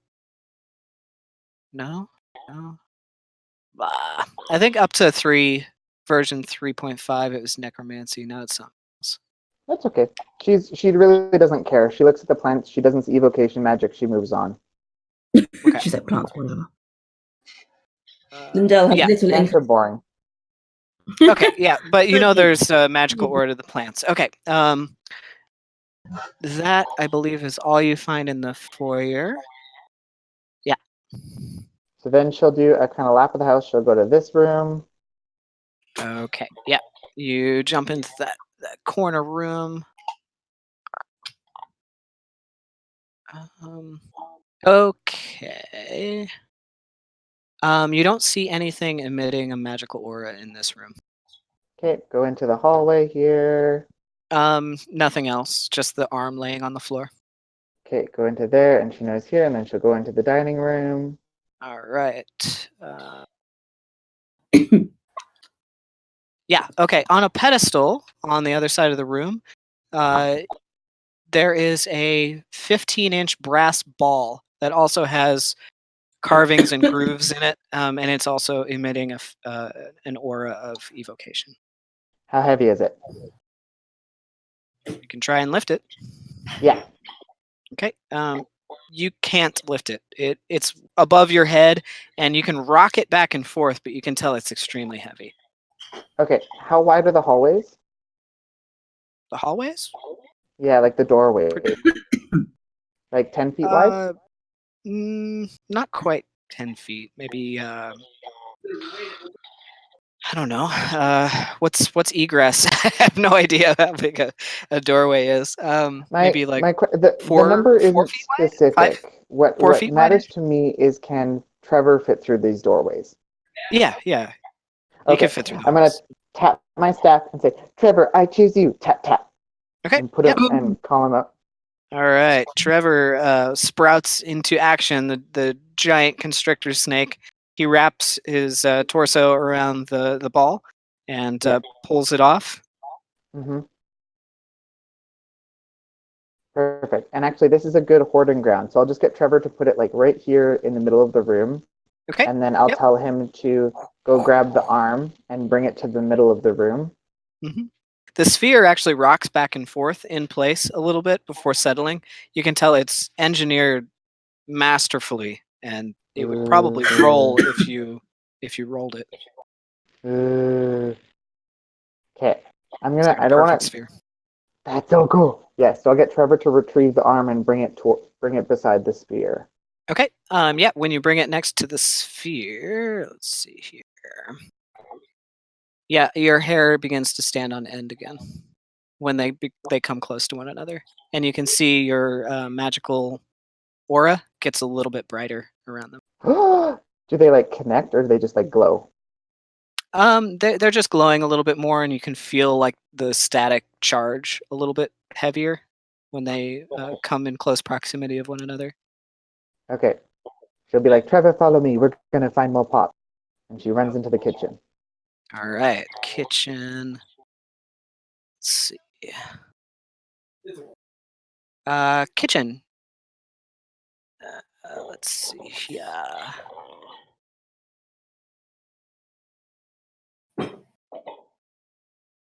You don't find anything in the kitchen. Okay. Then continuing on with completing the main floor, she'll go back in here and then in here and check this hallway. Right? Hang on just a second. Are you keeping watch for me? Oh, no, I take that back. Hang on just a second. This is our house. Your house? In the kitchen, you do find something. Hang on a second. Then here's the second level. I got 2 of the rooms mixed up. Oh, okay. You find a brass plate underneath one of the cabinets. A ladder. And it looks like the brass plate has like several holes around it with these very intricately milled brass screws that are sticking up maybe a full inch. All the way around, maybe like 16 of them around this brass plate.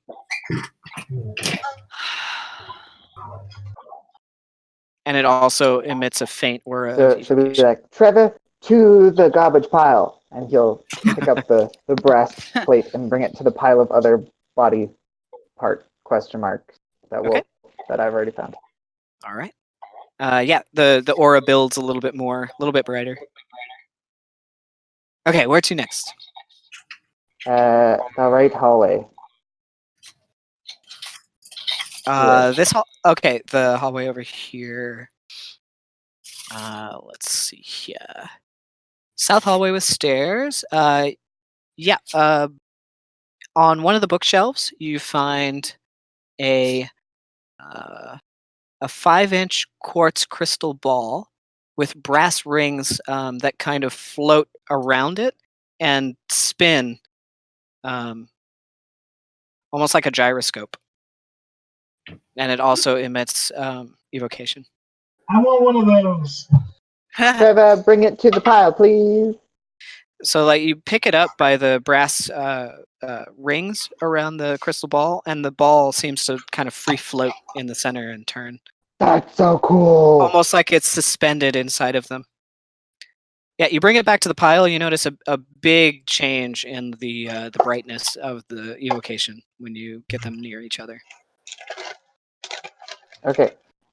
She's going to do that, and if Thomas is correct, that's the whole... Oh, she'll check this room. Let's see, south corner room.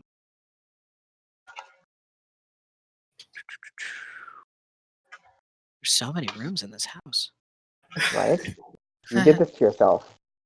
I did do this to myself. Okay, yeah, you find a copper coil in a glass tube with 2 gold caps on either end. Also evocation. Say it again. Copper coil. In a glass tube with copper fittings on both ends, like caps. It almost looks like a fuse of some sort. Ooh. Okay. So she'll add it to the pile.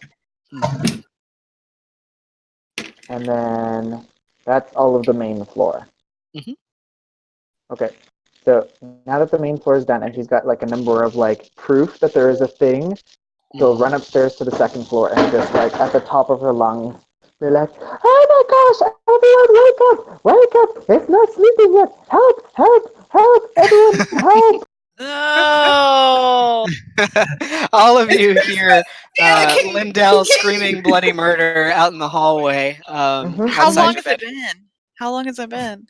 Yeah, 1 hour. How long does your detect magic last? an hour, but I can cast it again and again. Say it's been about 45 minutes. Oh. Genevieve gets up and walks over to the door and locks it. And goes back. Xavier's gonna get up and go investigate, I guess. Okay, So yeah, where you am get out I of your hearing- meditation. You hear Lindel at the stairs. Which Oh, stairs? are you I'll up? go upstairs. Sorry, I'm just trying to port myself upstairs. She'll To go up. the main stairs, or yeah, Which the one are the main stairs. So Xavier, you come out of your door, and Lindel's there at the top of the stairs, screaming bloody murder, Help! town Someone crier. Help! Okay, Xavier's immediately gonna produce his blade from his arm, ka-ching, and he starts to go for a shield. Looks around, Your shield's on your bed. going on. Okay, so he doesn't need to go back for it. He just sword. You see Xavier completely stripped down naked to his bark, producing a sword, Ooh. looking around frantically. You will come up and just open her bedroom door out and look. You see Lindel out there in the hall. What is wrong? Pillow over her head and be like, "Whoa." What is happening? Help! Everyone, get up! I need your help, quick! Okay, Xavier's just gonna start following Lindel. Yeah, you will come out and follow. Genevieve, Safkaen, you guys going back to bed? I went back to bed. I'm awake, but I'm just lying in bed until someone comes in and drags me out. All right, you and Xavier, I need you to make another Constitution saving throw. What type? I had a 45-minute power nap, okay? I got a 2. 2. You now have 2 points of exhaustion. 14. 14, you're fine. Okay. I'm immediately regretting my decision. Power I'm nap. so sorry. Xavier, you feel like you're about to pass out as you begin to follow Lindel down the stairs. You follow. Okay, so his green is normally bright green glow that comes from his eyes and his mouth and everything is kind of dimmed down to like kind of this dull looking almost white-green color that's just barely flickering. And he's kind of stumbling along behind you, looking for whatever he has to kill to get some sleep. You Yeah. roll a perception check for me. You has her dagger at perception. 16. Down the hallway this direction, you notice a dark shadow dart down the hall out of the corner of your eye. I don't like that at all. I am gonna As your head turns to look at it, you feel a pebble hit the back of your head. Ew. Evil. I'm gonna run at it. Does Okay, Xavier yep. notice any of this? No, you just notice you turning her head and rushing down the hallway. As Yes, I rush I need after help her. this way. But okay, well let's just. nope. Yep. Something's in the You walls. rush down to the end of the hallway there. Roll another perception check for me. Both of us or just you? Just you. 15. I feel like 15. This is an You notice that otherworldly same thing. shadow darting down the stairwell this direction. And then you start to hear some rapping noises as the picture frames on this wall begin to rattle. All of you guys hear this. All right. I'm going to come to the door and stick my head out and be like, what the hell is going on out here? You see everybody outside your door kind of looking frantic like they've seen a ghost. It's not a Lindel. ghost. I think there's something actually in this house. I want to get down to the end. Do I Help, see? help, Safkaen, Knockers. help. It's knockers. No, All right. I have I'm not gonna seen come a out there. single paranormal thing in this house. There's somebody actually living in the walls. It's freaking me out. Is there anything over here? Do we see anything like once we get to the edge? You don't see anything in this hall, but the gonna picture look frames, under. as soon as you walk over to them, they stop rattling. I'm going to grab one of the picture frames and look under it. You look under, it's a little bit discolored where the wall, this picture's been hanging here for a while, and it's just a little Quick, faded. downstairs, quick. Pull all the pictures down. Pull all the pictures down. I'm gonna pull every picture off.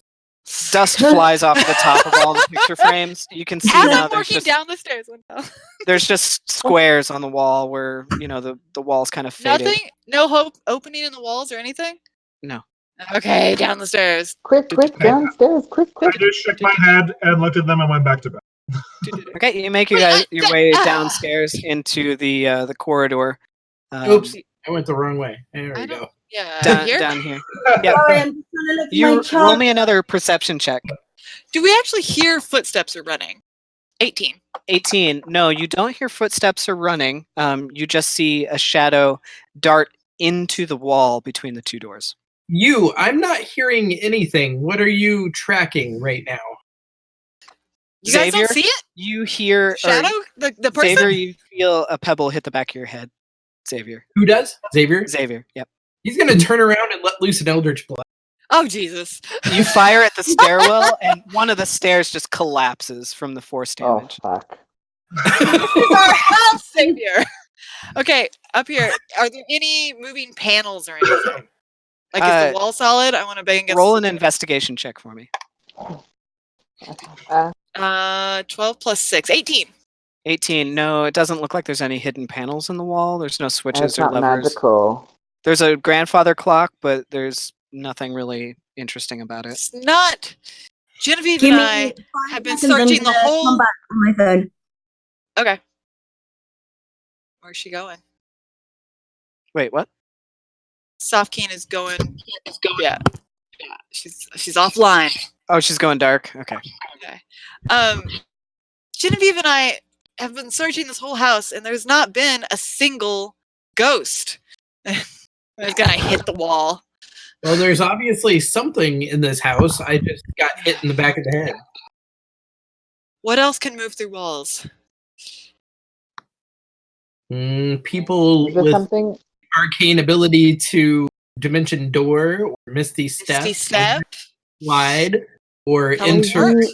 the shadow Don't plane. you have some kind of like funky tattoo that lets you see things? Yes, if I had slept, Lindel, it would be fully functional. Sadly, I need a good night's rest. Wait. Well, speaking, while you guys are awake, why don't you follow me? I've got something I need to show you. It's really, really important. Really, really, really, really, really important. As important as the shadow people within the walls that only you can see. Probably. At least as important, if not more important. Fair Okay, enough. just I'll wait. follow. Just wait a second. This wall attaches to here, right? I'm just gonna peek into this room, and do I see anything in the main room? No, you open up the room and it's just an empty room. You don't hear anything. You don't see anything. Actually, roll a perception check for me. Actually. A natural 1. I don't see anything. I don't hear anything. Yeah, it's just quiet and empty. Okay, fine. I'll just follow Lindel. Quick, follow me. It's really important. Okay. You guys make your I way will into follow. the dining hall following Lindel, and you see a pile of very intricately designed metal clockworky pieces. As soon as you start to approach, the hair on your body stands on end. Except for Xavier, you don't notice anything. You don't have any hair. He's gonna go over and look. He's gonna go over and look at the pieces. Yeah, you's gonna stand back. Trevor's just kind of like coiled around it, and there's the little note on Trevor's nose that says Lindel's Finders Keepers. Lindel's already stripping the copper piping out of the house.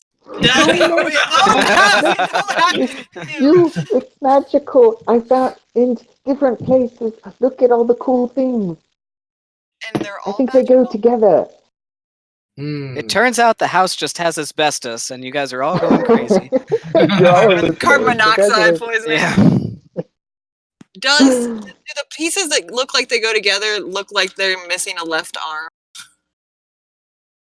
arm? No, there's a left. Oh, yeah. Sorry. Yes. You see a right arm. It's a dang automaton. What are we building here? I'm scared. I don't know, but I'm super excited. Parts of an automaton. I hate engineers and gadgets and clockwork and oh my gosh, you're gonna put this together, aren't you, Xavier?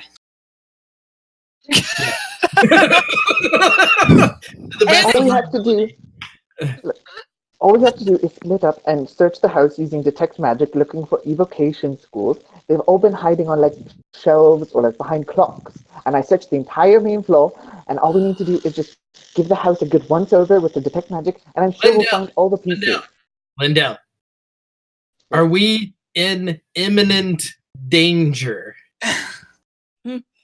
Well, I mean, danger of not knowing what happens if we find all the pieces. Xavier's just gonna sit down at this point and cross his arms and his legs and start meditating again. I feel like we could definitely be in immediate danger if we put together a murderous automaton in the middle of the night. Right, let's do it tomorrow. Good smile. And also, we already found an arm upstairs. Don't you dare! I'm gonna just turn and bolt out of the room. If you wake up Safkaen, she will murder you. She will murder you, Lindel. Lindel, you would know from before that you can take a shortcut up the wall and get to the balcony in the study. Yes. If you wake her up, she will kill you. Oh, no. So you can rush right up the wall, and it's a straight shot into Yu's bedroom across the hall. Oh, yep, 100%. Just beeline for the bedroom. Trevor, you throw open the trunk at the foot of her bed, and inside is the other arm. Inside's a bean, isn't it? Safkaen. Wait, what? Safkaen's room. Isn't it a bean in there? Isn't the arm? Oh, I'm sorry. Safkaen has the arm. She sees a glowing bean in there. Yeah, you just see a bean in the bottom of the chest. No, it's on the windowsill. I have nothing in my. Oh, on the windowsill. Sorry. There's nothing in the trunk. On the windowsill. So Lindel just runs into Yu's room, and she's got her detect magic still going, and she's just going, looking around. You see a faint aura of enchantment coming from the bean on the windowsill. Don't you dare steal my bean! Actually, I think it's conjuration for the beans. Light? I don't know what the spell light is. Conjuration. Light is evocation. Okay, then it would be emitting both conjuration and evocation. Oh yeah, it's already a magic bean. Double magic. So yeah, so she'll like just kind of You like steal the bean. Don't you dare she'll take my leave bait! the bean. No. But does she hear Safkaen through the fireplace? I mean, I don't know. Does she? Safkaen's just lying on the bed, so she's not making any noise. No, you don't. You can see, there's a see fire her. lit. Well, not There's a really. fire There's a lit. fire lit. Oh, okay. Then no, you can't see it. Is with my halfling form, is there any chance that I could like somersault like over through the fireplace? Just very You can deftly? certainly try. You don't have to somersault. Just go through my bedroom door. It's right next Okay, so to she's like squatting and getting ready to go, and she's like, better not. It would be funny if you tried, but The yeah. lightest little, like just a gentle little. Safkaen, your eyes open wide and you start to hear knocking on the walls. What? Safkaen, I'm sorry to wake you, but it's really, really, really important. Can I come in? Are we under attack? I mean, technically, he is the knocker. Take him out and we can all get some sleep. Are we under attack or not? Well, I mean, Xavier did throw an Eldritch Blast, so I guess it's the point of opinion. Xavier throws Eldritch Blasts at anything that moves. It was probably a bird. Can I Fight a bird. It is kind of his go-to for. Yeah, but like, can I just come into your room just for a quick second? Why? I just really would like. In the morning. I can make you a hot chocolate if you like. Oh, that would be lovely, actually. Yes, if you get up and come out of that room and make me a hot chocolate, that would be absolutely lovely. No, we have no milk. I don't think you have chocolate either. Safkaen's gonna get out of bed and go over and open the door and be like, "What?" Lindel's just like looking like between her legs or like under her armpits to see if she can like see the magic. Well, you know, there's just a really important thing, and I just was looking around the house and I found these like.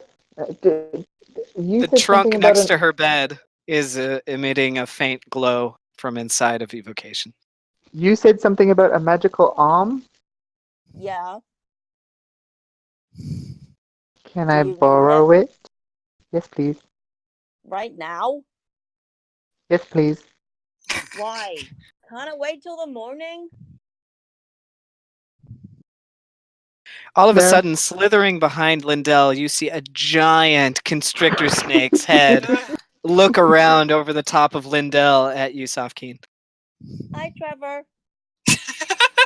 I'll just reach up and sort of boop his nose a little bit. Yeah, snake boop.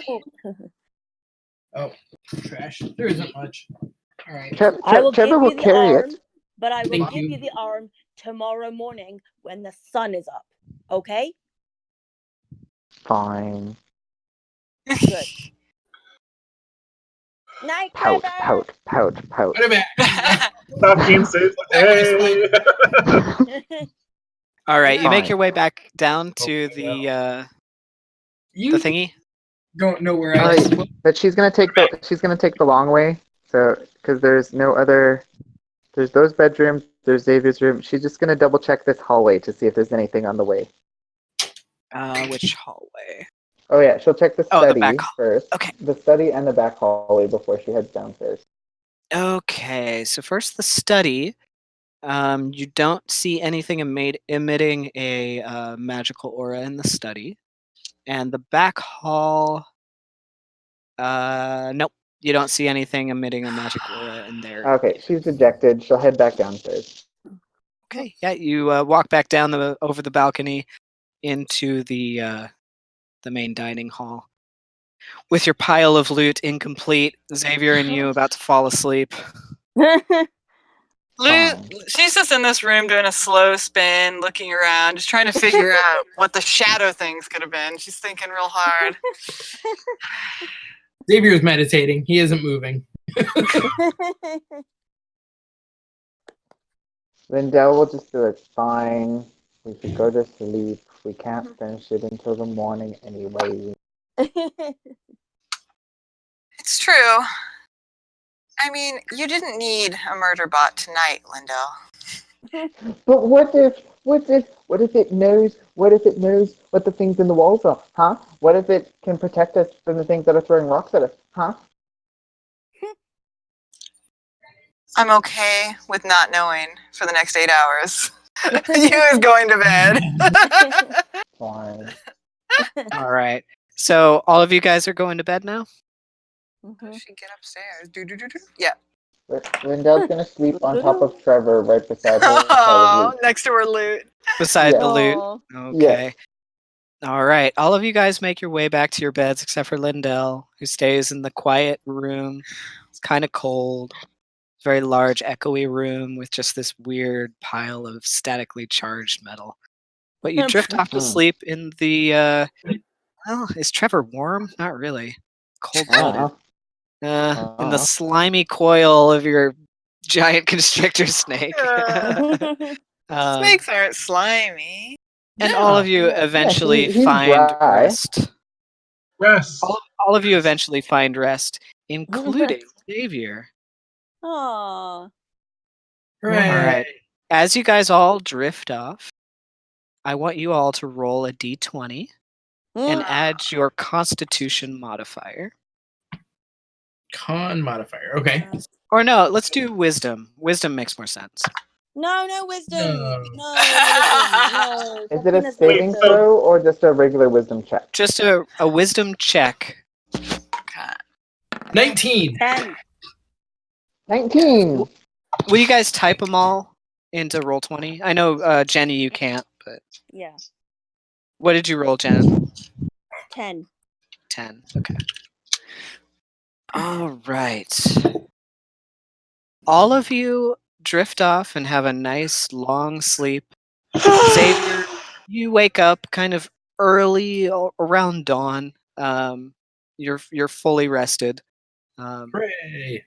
All of you get a long rest except for Genevieve. Oh no, I just went on rest. It's all right. As Okay. you drift off to sleep, you find yourself unable to rest. Oh. You toss and you turn, and eventually you kind of sit up in bed, looking out the windows of your second story room, out into the hall that has the stairs. With all those pictures. You see a dark figure in the window, just staring at you.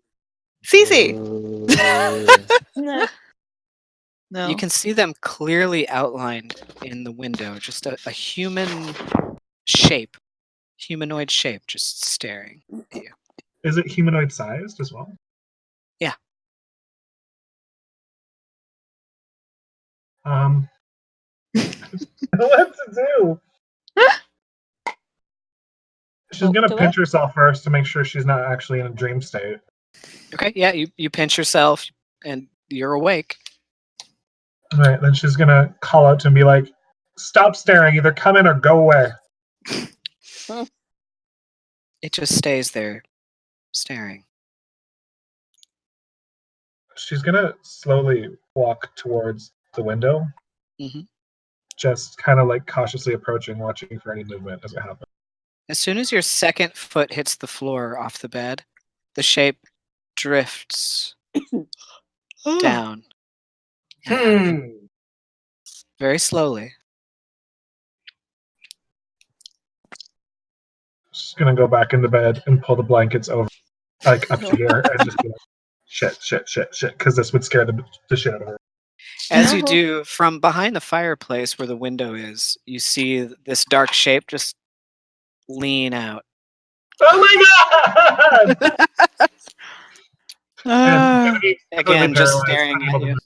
So totally unable to move, completely traumatized and freaked out by this thing. You start to hear tapping and knocking on the walls. The door. The chair is rattling over by the desk. Your bed begins to shake a little bit. And she's just gonna let fall out. As you scream, it stops. The figure bends back behind the fireplace, and the room is quiet again. But you notice nobody comes to your aid. You don't hear footfalls of people jumping out of bed to come to your aid. I'm worried about my neighbors at the moment. It's just quiet. Still. Am I able to go back into meditation, or am I just gonna? You try to fall asleep again, but you just toss and you turn. Eventually, you hear your door click open. Huh. Oh shit. Still, I'm not moving. Unable to move. Totally. Head under the covers. Yeah, like it's like here. Okay. Right here. Yep. From above the covers, you see that dark shape again, lean its head through the crack of the door. Darker than black. It's just there, half like disembodied, leaning out of the crack in the door. And the door's only cracked a few inches. Is there any energy spiraling off of it, or is it like a complete shadow, like it's not misting it or anything like that? Roll an Arcana check for me.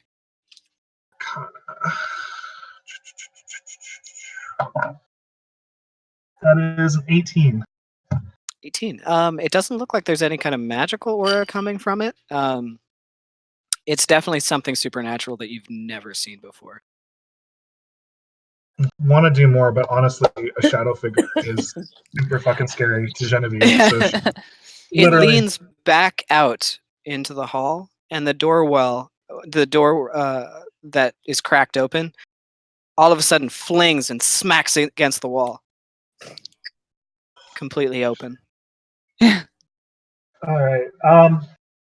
In response to that, Genevieve is going to dig real deep and try to cast from her bed a dissonant whisper at it. Okay. To try to get it to go away. All right.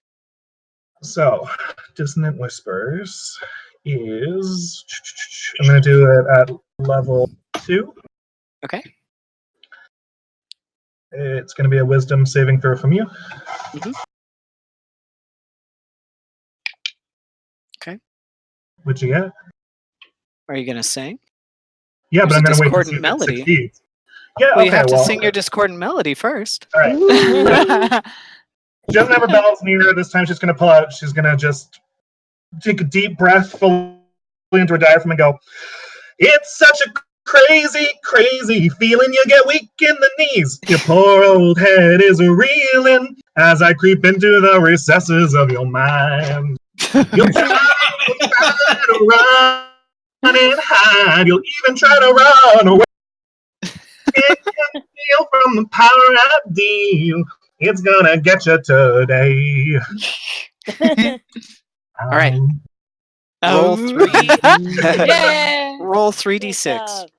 3d6. Sweet. Or sorry, is Also, it 4d6? Level 2, so hold on, let me have that cast. Oh, you did it for me already, good. It is 46. Yeah, it's also gonna make whatever it is. So that's 2. This is 8. 13. 14 points of damage, psychic damage, psionic damage. Okay.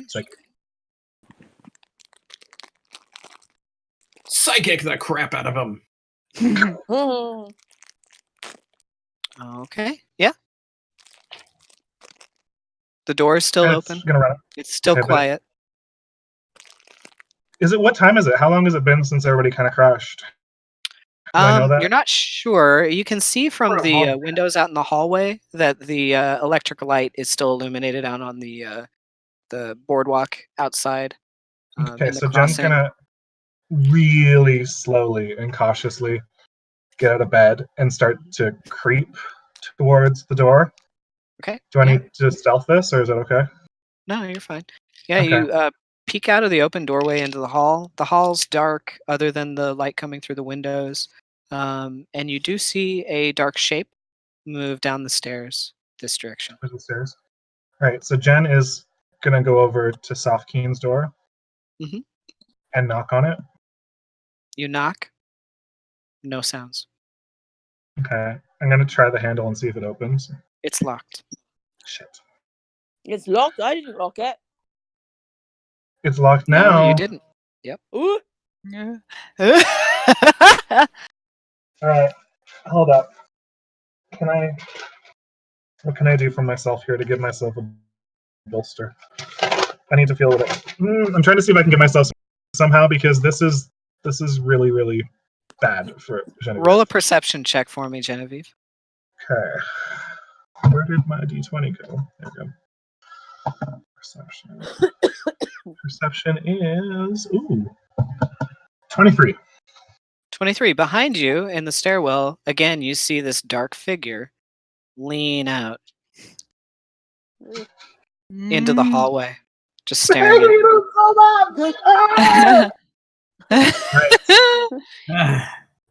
She feels like she's totally alone. She remembers that Othmal is gone, that her crew is without all of them. She has to do stuff for herself, so she's gonna walk confidently, but inside like trembling, but with like firm steps, going towards the stairs. Okay, yeah. The figure leans back down and disappears behind the stairwell that spirals down. Okay, she's gonna stand at the top of the stairs and just like glare down. Okay. Yeah, it's just an empty stairwell. I guess I'm going downstairs. I feel like I'm supposed to follow it. Yep. You head downstairs to where you is for some reason at the bottom of the stairs. Oh, perfect. Up in her bed. Me? Oh wait, yeah. Up in her Sorry, bed. There we go. down there. All right. Yep. You make your way to the bottom of the stairs into the hallway. It's a little brighter in this hallway. The light's peering through the open curtains. And you see that this door to the hallway is cracked open. The rest of the doors are shut. Okay. Gonna first of all cast invisibility on myself. Okay. Yeah, you go invisible. Just to give myself that boost of confidence and go through the door. All right, you go through the door into the L-shaped hallway, and down at the end, you see this door that was previously jammed shut. It cracks open. You see the dark figure lean out of it and lean back in, and then the door shuts. Wait, which door? The door that I unlocked. The door that was previously jammed shut. So Jen doesn't know that door's ever been opened, so she's terrified now. Wait, so this one? Yeah. Yeah, because this happened while I was asleep. It got opened. Okay. And nobody knows that it's open except Lindel. I didn't tell anyone. Oops. So first, she's gonna walk to the clock and then kind of like steady herself there for a bit, just like holding onto the side, and then go over and try the door handle and see if it'll open. It opens up. Come get the party. You feel a cold wind, deathly cold, blowing up out through the doorway. It throws your hair back for a moment before settling, and there's a dark stairwell leading down to the left. Do I smell anything? Roll a perception check. It's interesting. We're all going to die down here. We're gonna die in the house because it's another death house. We're gonna die. It's close to the possible lowest I could get. It's 11. 11? Yeah. You don't smell anything strange. It's just very dark and cold in this corridor with a dark stairwell leading down. All right. You have dark vision, don't you? I sure do. So she's going to wrap her cloak around her even tighter. It's invisible. She's going to pull out her pendulum. She's not expecting to do anything because she just makes her comfortable. Yep. She's going to step into that stairwell. You step into the stairwell and the door shuts behind you, and immediately your pendulum swings at a diagonal pointing down the stairs. Oh. All right. So. And this is the first time anybody's detected like a ghost in the house, right? Well, we've had stones hitting us, right? You and I have been sensing. Yeah, but whenever I did my senses, I sensed nothing. Yeah, and your pendulum didn't work until now, right? Like, sure. Okay. I'm gonna try that door handle. Is it unlocked, or does it? You try the door handle, and it doesn't open. All right. So Jen's now. shitting bricks. So she's gonna cast sending. Mhm. And how many what words do I get for that? So 25 words. She's gonna go, "You, exorcist! I need you downstairs. I'm trapped." That's it. The whole message.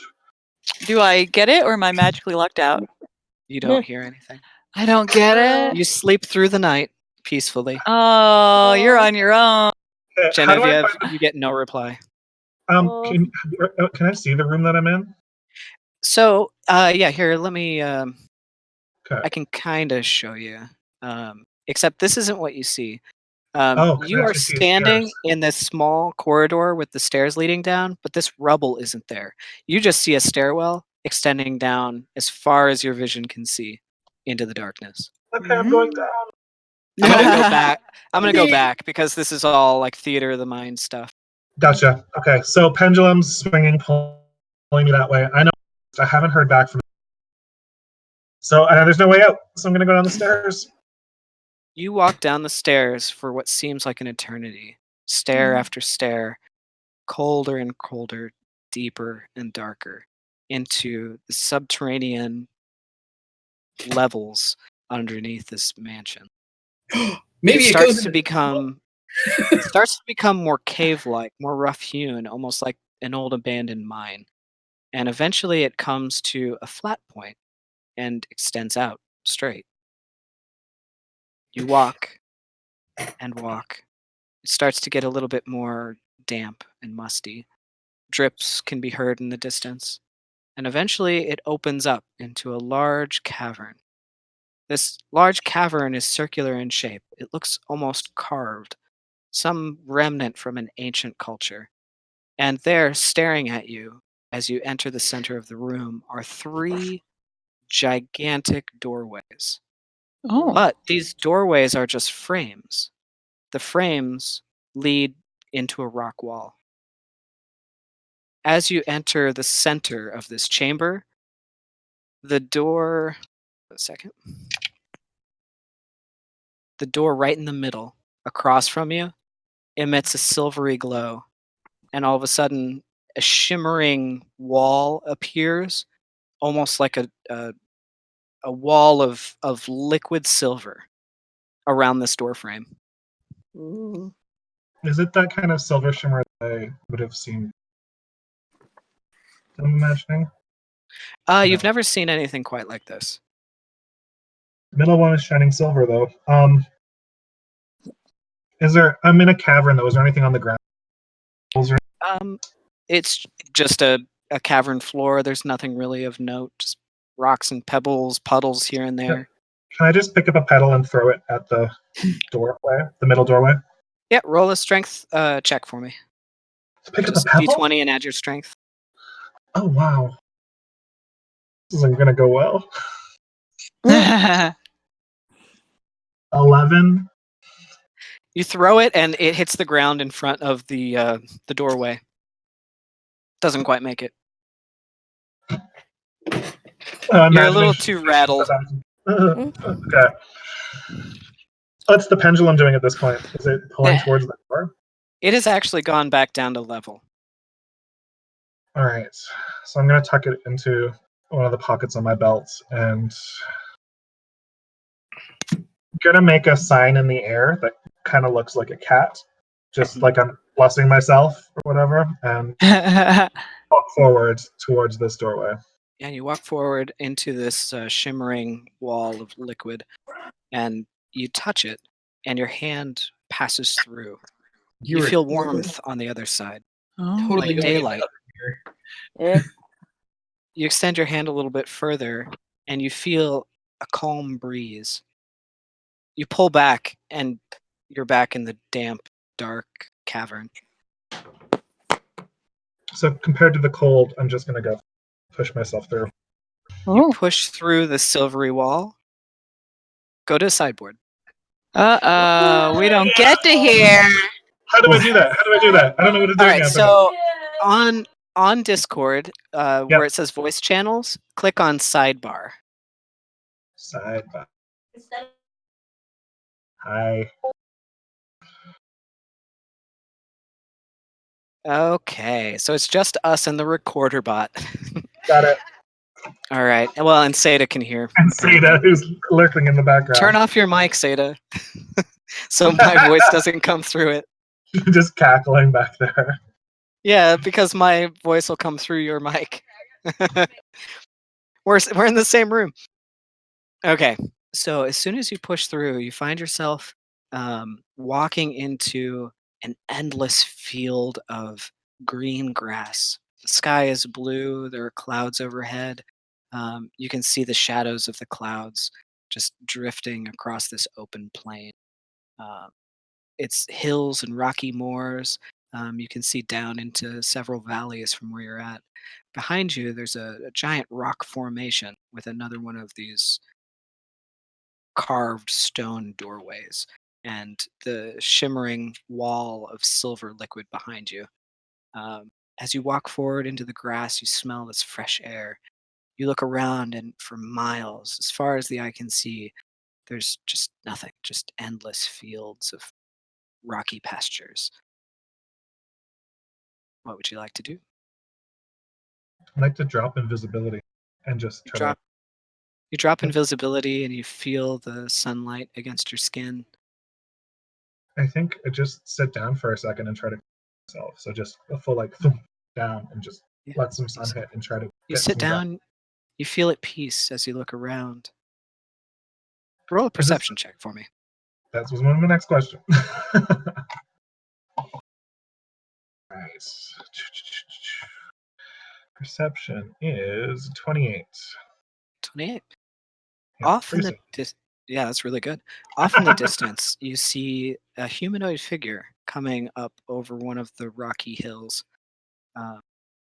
It gets a little bit closer, just slowly moving, lumbering back and forth.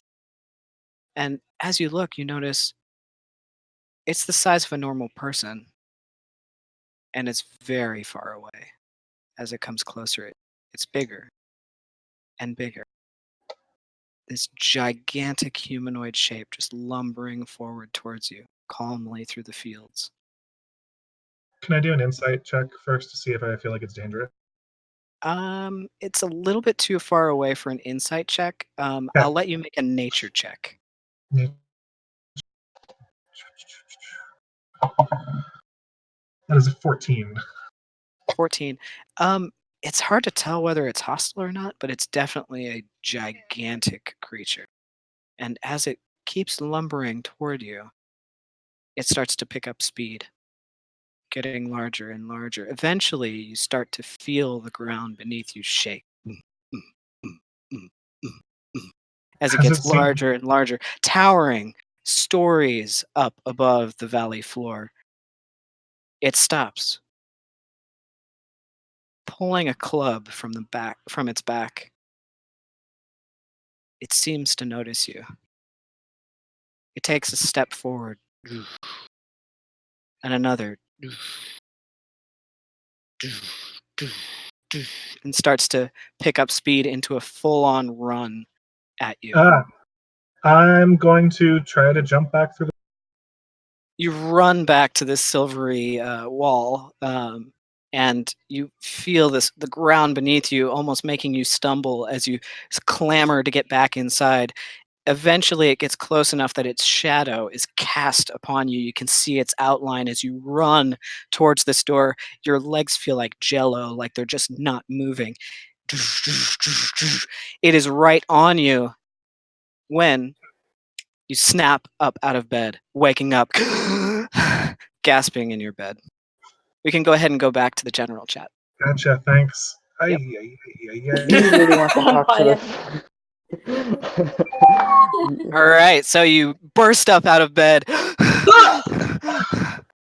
You're back in your room. Look at the window first thing right away to make sure there's nothing. You look at the window. It's just looks out into the stairwell. You don't see anything. Can I get those spell slots back? Sure. Yeah, that's fine. Okay, just checking. Thanks. And then Actually, go ahead and take your long rest. Okay. You wake up and you can see that there's a little bit of like a bluer light coming through the windows. You think maybe it's very early morning. You feel not as rested as you'd hoped, but well rested enough. You're not exhausted. And the rest of you are all awake now. You can take your long rests if you haven't already. And Xavier, with the beginning part of the morning, is going to start organizing this room and seeing what kind of stuff, like putting together a list of what do I need, what kind of alchemical supplies does this place have, starting to categorize and organize and putting things together in here. All right, yeah. Yu is going to take an hour to study her spellbook and also realize while rifling through her bags that she is out of incense, so she cannot bring Krampus back. Ooh. So now she has a shopping list of one thing: incense. David, do I have incense in my room? In the alchemy? That's funny you mentioned that, actually. As you take about an hour and rifle through all the things in your room, you find parchment, you find 3 vials of ink. Let me write this down real quick. Find parchment, 3 vials of just normal standard ink. You find 200 gold worth of incense. Ooh. Incense. That's hard to spell. Okay. You also find a jar of a thick golden oil. Highly viscous and very clear. Very pure. And then you find one last thing. A crimson shard of some kind of mineral. Almost like a gemstone. It's perfectly shaped like a D8. Okay. Maybe a little bit elongated. And it has a crimson color to it, and there are these dark red veins running through it. Ooh. He's gonna pocket that. I'm gonna use my Eldritch Sight. Is any of this magical? Eldritch Sight. Okay, the shard is definitely magical. Okay. I'm not sure what it'd be. Maybe enchantment? Maybe enchantment. I'll have to check on that. The oil doesn't... actually, none of the rest would. Yeah, none of the rest does. You also find it's an alchemy set, like a alchemy tools, I guess you could call them. He's gonna replace any of his, because I know he used up a lot of vials, bags, and stuff. He's gonna replace any of his. Yeah, so you find vials, you find beakers. There's like an albemic and calcinator. There's a mortar and pestle. All that kind of stuff is fully stocked in this. He's gonna replace anything of his that he's out of, and Can I make a check to see if I know what the jar of golden oil might be? Like if I encountered anything like this, let's see, nature or. Can I roll my alchemy check? Because you were giving me a check for using my. I would say either nature or alchemy, either one. That's fine. Okay, so alchemist supplies. What was that? That's a wisdom check? I think it's intelligence. I think all of the alchemy stuff is intelligence. Okay, so that's still. So I got a 15. Okay.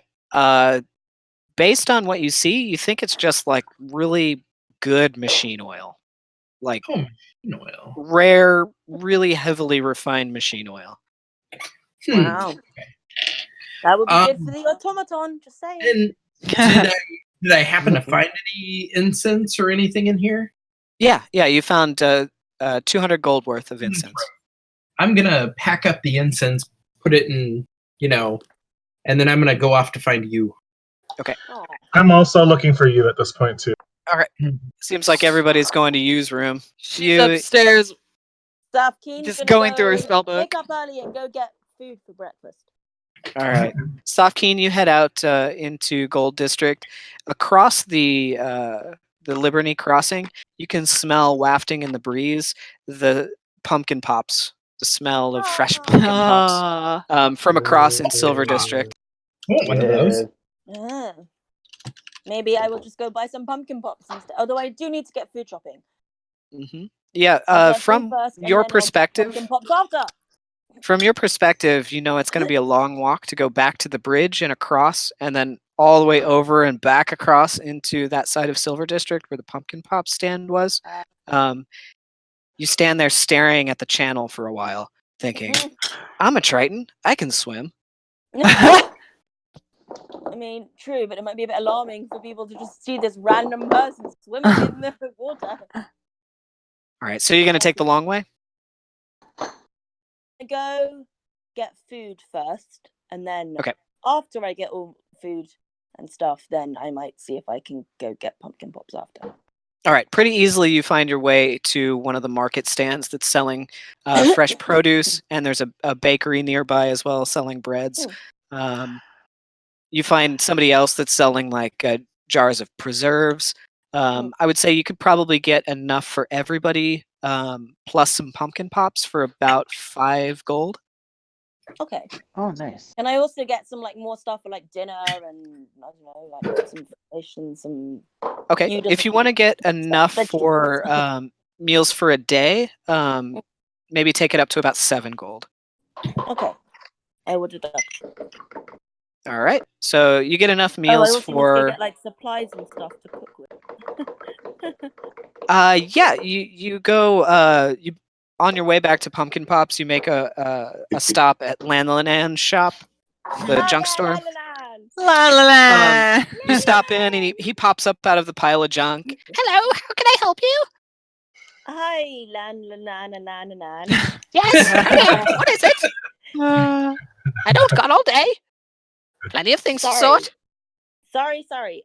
Do you have any cooking goods? Yes, cooking. Got plenty of cooking things. What do you want? Some pans and utensils. Pans? Utensils? What bowls, else? Plates. Quickly. Forks, knives. Forks, knives, got it. He dives back into the pile of junk, swimming around underneath it. You see pots and pans falling off of piles, and eventually you hear loud clinking coming back towards you as the pile tunnels back through, and he pops up with an armful of things. There's spoons, there's ladles, there's pots and pans. He's got a pan stuck on top of his head. He's like, yes, let's see, 10 gold for the lot. How many plates does he have? And bowls and stuff. Plates! You didn't ask for plates! He drops back into the pile, swimming back towards one of the back corners. You hear a couple things break as they fall off of shelves, and he swims back over with a handful of plates. Looks like 4 or 5 dinner plates. Okay. And did he give me like knives and forks and stuff? Yeah, he's got everything you want. He finally says, okay, 12 gold! How about 7 gold? And 7 gold? I'll come down tomorrow and I'll help you move some of the stuff. Oh, help me move? I've always wanted some help. Fair enough. 7 gold, you come back, you work a day. Okay, will I get paid? Paid? No. This is your payment. Okay then. 7 gold plus a day's work. Take it or leave it. Fine. Good deal. All right, so you get enough cookware to stock your kitchen for, I'm going to say, basic meals. I know there's a terminology in the player's handbook for it, but just run-of-the-mill basic meals. So you've got enough pots, pans, and cookery to do that, plus serving for your entire party for 7 gold. So go ahead and mark 7 gold off, plus the 7 gold for all of the produce and bakeries. Yeah. And you make your way back. It takes you maybe about 2 hours to do all the shopping and come back. Okay. At a quick pace. Yeah. All right.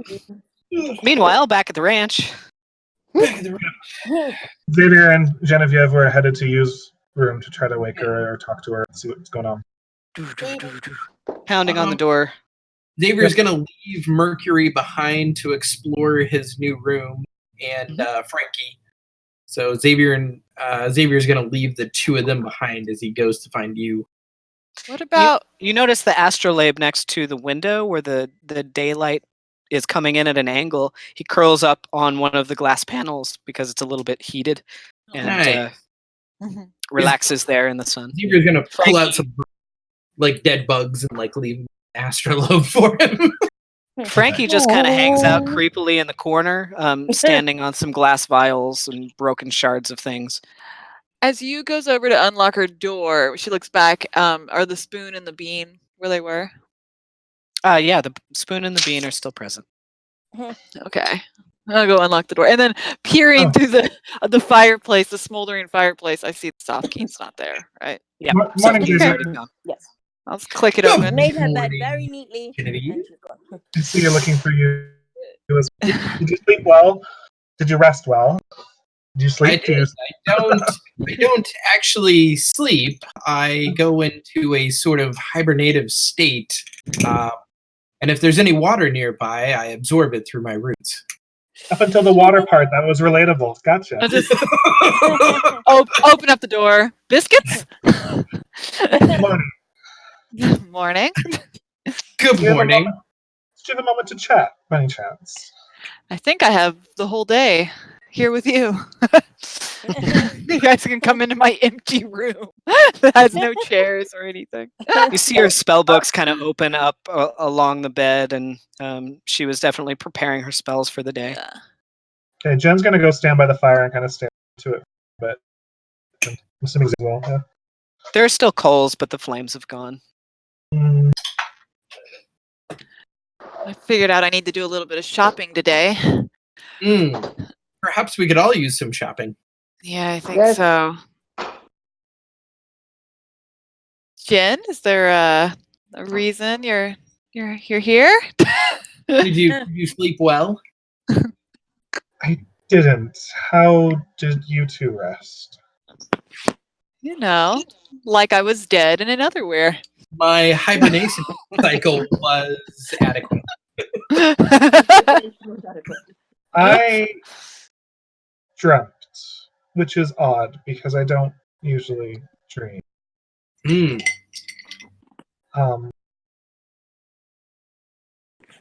you see anything around in the house? Like that thing that we felt was throwing rocks. Did you get any visuals on it?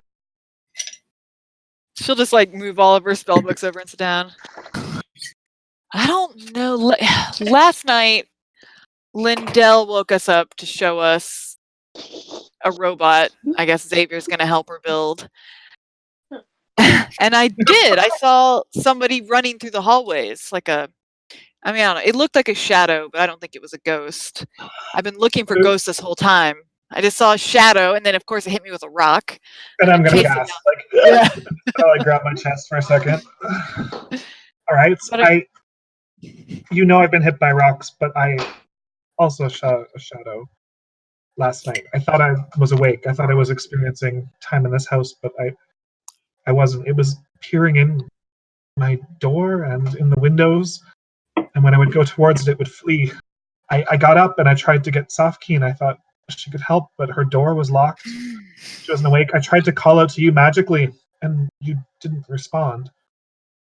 So I followed it downstairs, and it led me to that locked door. Only it wasn't locked. Oh. What was beyond the door? Dun, dun, dun. Cold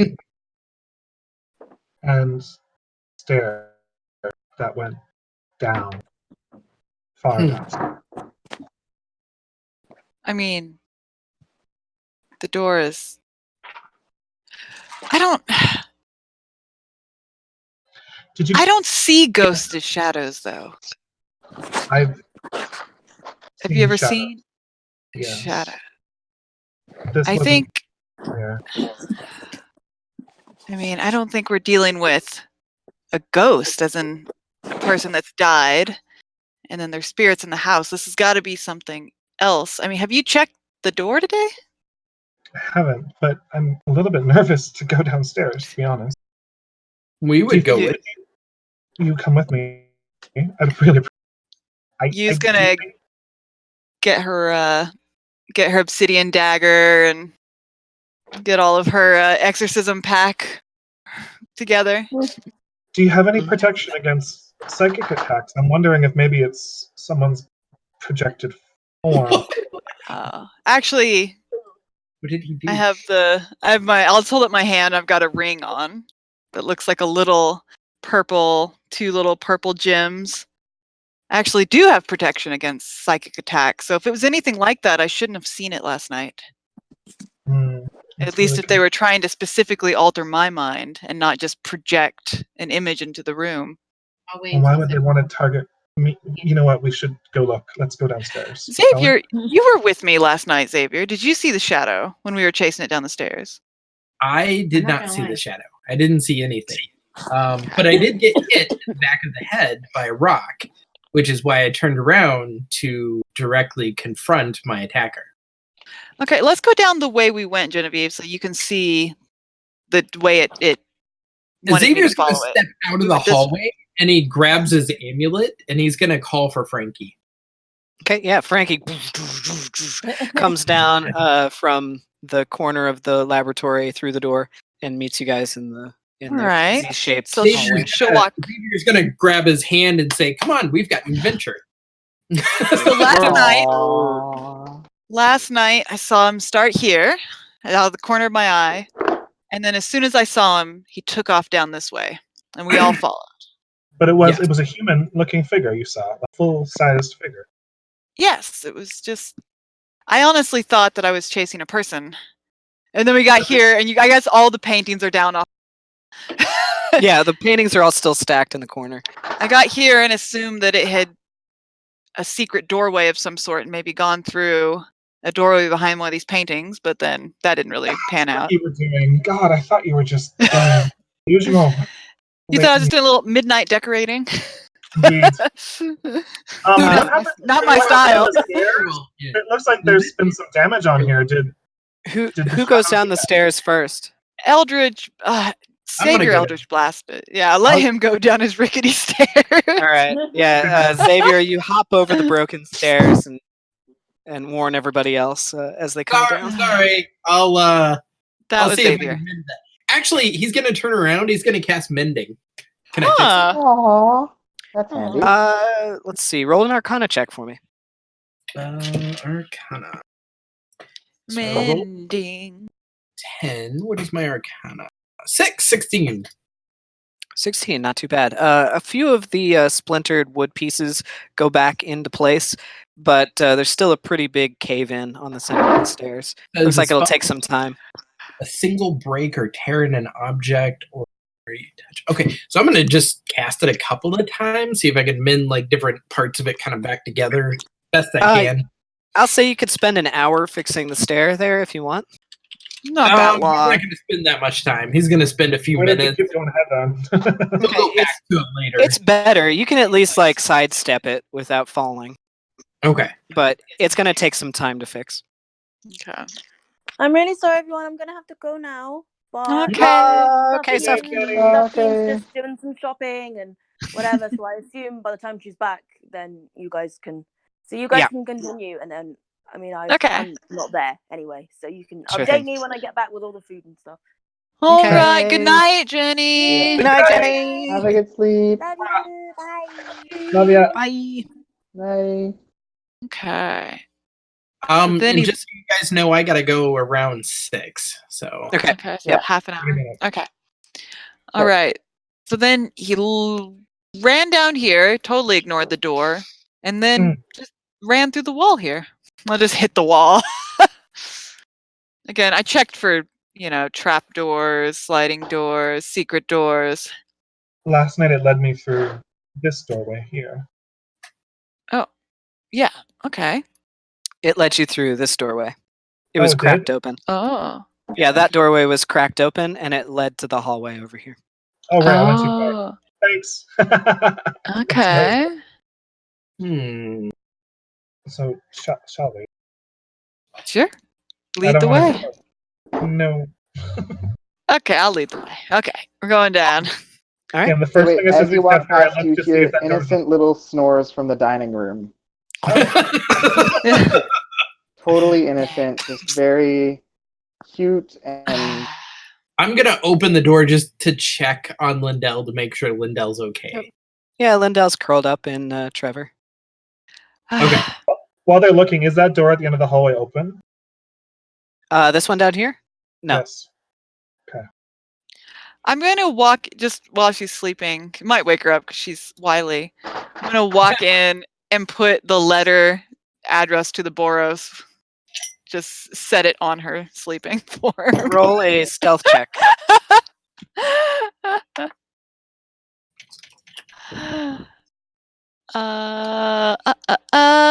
Only an 8. So Lindel, as you're sleeping, you hear behind you of some of the wood panels in the floor creaking. I'm gonna shoot up out of my sleep. Robot! You see you holding a letter in her hand. Just stop in place. Are you a robot? Not yet. Xavier hasn't. I'm so gonna put that thing together. Xavier hasn't had a chance yet. As Lindel hops out of sleep, you notice that her long hair is standing completely straight up on end. I don't like anything about this, but if you'd like a little morning errand, I'll just give her the letter. All right. Also, Genevieve had a nightmare about the door, so we're just gonna head on down there. Oh, I unlocked it last night. Oh, that's terrible. Okay. So as Lindel reaches out to take the letter, both of you take 1 point of lightning damage as a massive shock just like transfers between your hands. Lindel's hair, Lindel's hair falls back down from the discharge of electricity. Okay. Right, Trevor, guard the pile. Okay, remember, finders keepers. This is Lindel's stuff. Okay, don't let anyone else touch it. But, like, when I come back to the door, I'm just gonna say, terrible news, everyone. Lindel unlocked this door. I don't know, releasing shadow creatures into the house. Who knows? I think they were already here. So Lindel will walk back, like, to the top of the stairway. She'll be like, yeah, like, unlock the door. But last night, when I poked my head through the door, there was, like, stairs that led down, and it was totally caved in. Like, there was no way for me to do anything about it. I'm sorry, could you say that one more time, please? When I looked down the stairs, there was a complete cave-in. And I looked through the rocks, and I looked for, like, toes of, like, a witch or something, and I looked for magic items, and I couldn't find nothing. It was just totally caved in. As soon as I don't know why we're going down there. I'm gonna throw the door open. Yeah, you throw the doors open. You don't feel the cold breeze like you did in your dream. It's just dark inside, and you peer around the corner down the stairs, and sure enough, there's a massive collapse. The ceiling is just caved in. Yu is going to cast light on her cup and then look down the stairs. Yeah, you guys look inside. I'm gonna fall just like on my knees and kind of be like, yeah, it's completely blocked. I'm gonna touch it. Xavier doesn't think it's necessarily real, so he's gonna touch it. Yeah, you go up to it. There's massive boulders and rocks and rubble from where the ceiling's just caved in. I was in here. They're huge. It looks like they weigh tons apiece. And I even tried to move a few of them, but they're really heavy. So yeah, they're real. You touch them, they're hard. In fact, one of the larger rocks kind of tumbles down at your feet, and you hop back. I mean, Genevieve, you dreamt you were in here last night. I don't dream. You do realize I'm high up. We don't dream. These were stairs. They went deep, deep into the earth, and I went down them. And this whole house was the way it is. Maybe someone has collapsed this for a reason. Or something's trapped down there. That wants to go. Maybe the robot knows. Oh my gosh, Lindel! Lindel, I'm gonna that robot together. Lindel, I'm gonna let you in. I'm going to tell you, Safkaen's not in her room, and the door's unlocked. Lindel's gone. Lindel's gone. She's gone. Up the stairs she goes. All right. You rush back up to Safkaen's room, and you find the arm, pulling it out of the chest. You drag it across the floor, leaving a groove in her wooden floor as you try to drag it out of the room. You tug at it with desperation, trying to get it back downstairs. Xavier's going to offer to help. He's going to go upstairs too and help Lindel. You do too. The two of you tiny creatures taking one end of each of it, just dragging it across the floor. Making very little progress. You's going to stay with Genevieve. Genevieve, I believe you, but the shadow in your dream, did it try to hurt you, or was it menacing in any way? Seemed to be beckoning, leading me. But not malicious. It was creepy. I mean, it was a shadow. Let me demonstrate. And she goes to the corner and she leans the door. And she's like, it would. Yeah, that's creepy. That's not good. I mean, that brings back childhood memories of being. Yeah, I'm about to say that's like. I mean, yeah, I get it's not. They don't behave well, right? When they're from the other side, they don't understand fear factor. But it didn't try to attack you, bite you, scratch you, and take over your soul, drink your blood. Danger? I mean, maybe. Once it got, looking down. The thing is, the shadow was gone once I got here to the basement, and it was replaced by the cold. Instead, there was an awful wind. It didn't go beyond here. So, you being a very in-tuned person that you are, Genevieve, would you clear the rubble out of the stairs? I don't know that it... I think there might be something down there. I think we're going to have to make a decision to live in the haunted house and let it be, or try to exercise whatever is here with us. Meanwhile, Lindel and Xavier I'm fine with either choice. Have made it to the doorway. They're not yet out into the hall, but the two of them together. Xavier's going to turn to Lindel. Trevor! I understand that you have laid claim to these parts. As long as you let me help you put it together.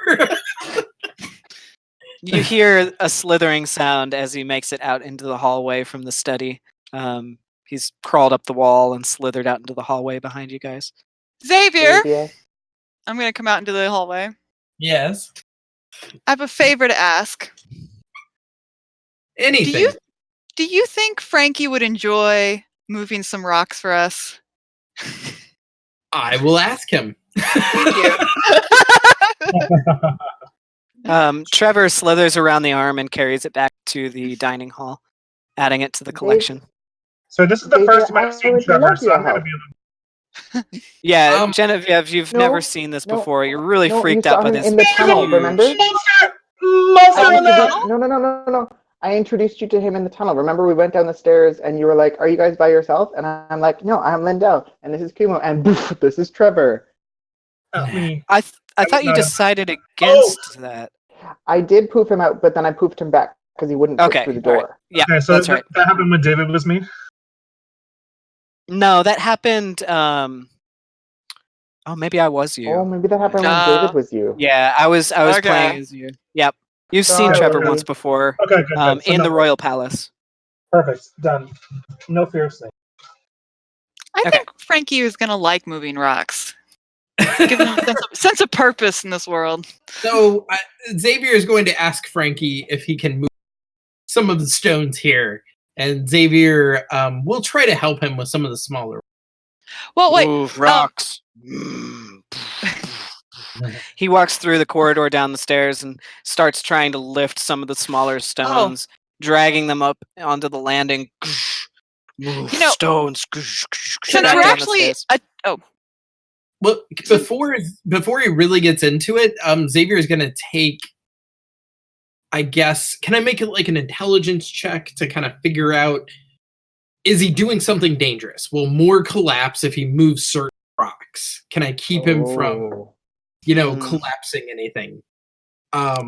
Roll.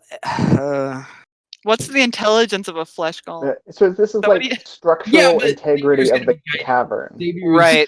This is like an architecture mining type thing. I'm going to go with history on this roll. So go ahead and roll me history with disadvantage. Because I don't think you've done any mining in your time. Actually, I do. I've got history of +2. Ooh! So disadvantage history. I performed an exorcism in a mine.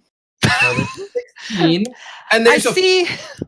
So even with disadvantage, I still got a 16. Ooh. Just from being near the pile when you first went down there, it's not very stable, but you think Frankie could probably handle clearing some of it. Okay, You're not sure if it's going to cave in any further, but some of those rocks are massive. And you don't think Frankie can lift a 1-ton rock. Okay. He's going to point to the ones he thinks Frankie might be able to lift to at least give us a way down the stairs. Sure. Yeah. If you give Frankie about an hour, he could probably move all the smaller stones out of the way. Okay. Since we are kind of working as a team now, does anyone object to clearing the haunted stairs before we continue on? Maybe there's more robot pieces down there. Yeah, I thought Lindel would be into it. Genevieve? I'll tell you what, if you guys want to right now just take about an hour or two in the house and just scour every room, I'll have you do a group challenge to see as much stuff as you can find. Sure. Okay. Does that sound fair? Okay. Yeah. Okay. I will cast Detect Magic again as we scour. Okay, that'll help you guys. So, Lindel, I'm going to have you roll with advantage, and Xavier, are you going to use yours too? Yeah, Eldritch. I'll do it too. Eldritch. Anybody that's using Detect Magic can get advantage on their investigation rolls. So what I'm going to do is we're going to do 3 series of rolls. Majority wins, and you have to succeed 3 times before failing twice. Is this said an investigation roll? Investigation. Okay. And there's a DC that I know that you guys don't know. So as long as, let's see, there's 4 of you. Let's see.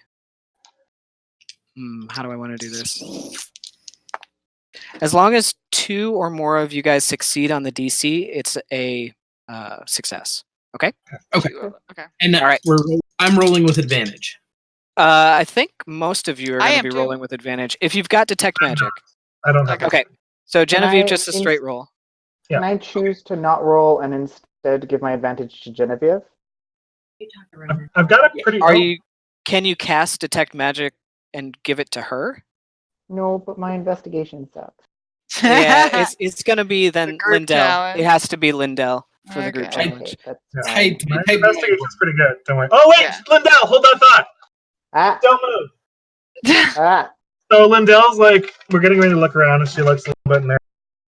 So I'm going to inspire her. Okay, very nice. So this one that starts off, Genevieve pulls out her bells and sees her looking a little nervous and starts dinging, and Sada's heard this song. I got to sing 3 times tonight. So it goes, dunka, dunka, dunka, dunka, dunka, dunka, dunka, dunka. You got this, honey, I believe in you. If you don't give up and give your all, you cannot fail, you will not fall. You've got this muffin, your friends got your back. If you don't give in, you're sure to win at anything you lack.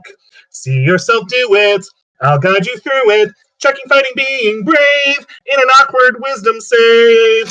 You got the sugar. You're looking so fine. You can do the task, and honestly, I'm glad it's yours, not mine. Go on now, love. All eyes on you. Let all fears go and be the truest you. Boom, boom. So, Brian, we all clap. Songs for all of your roles and spells you did? Well, you'll notice that you probably had a vision of a red-haired older lady typing a murder mystery while that was going on. So, I didn't write most of the music. There's 2 original songs, but otherwise I just took songs and made the words. It's pretty great. That's awesome, though. It's amazing. Bravo. We have a true bard. Yeah, I believe you get it. Is it a D8? You called the puppy to you. Is it a D8 or a D10? So my bardic inspiration is a D8. D8. So Lindel, you get 1 D8 to your roll. So go ahead and roll investigation with advantage. Add a d8. Okay. Ooh. Ooh, God. Oof. Uh, 16. yeah, 16.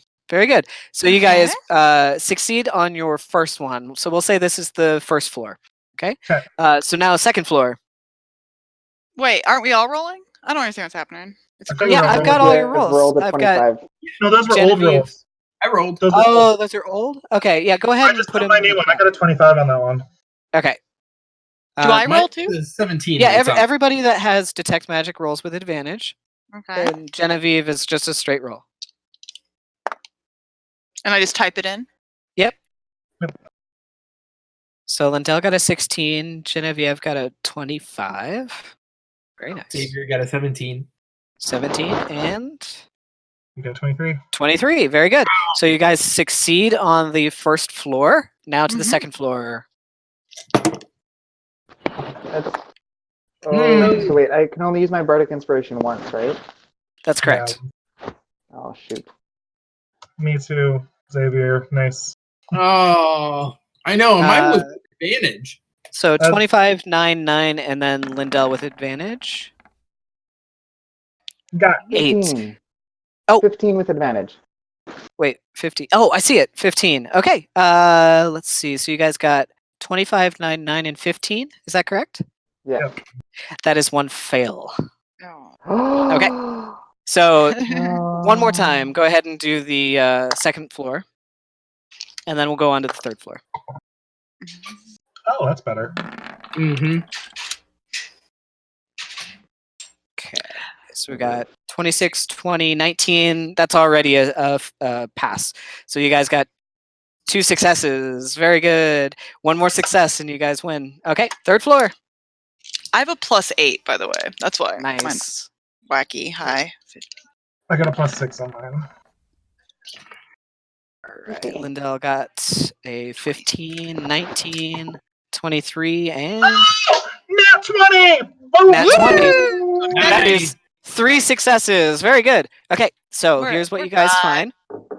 I'm going to start with... I'm going to pretend you guys also went outside and checked the gardens. Would that be correct? Yes. Okay.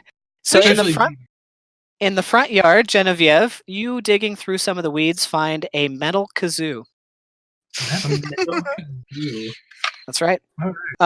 Xavier, as you're brushing through some of the weeds next to the house, you find a cornerstone, a large cornerstone with the year 912 AF carved in it.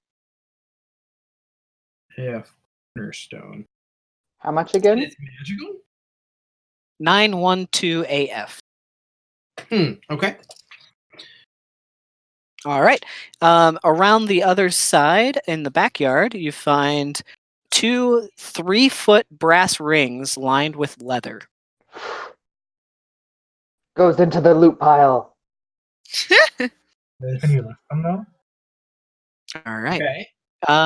So you guys make your way back into the dining hall with the wheels, and as soon as you put the wheels in the pile, you notice that the 15-inch brass ball magnetically connects to the 2 wheels that float, hovering on either side as it kind of rolls around a little bit, with the ball hovering in the center.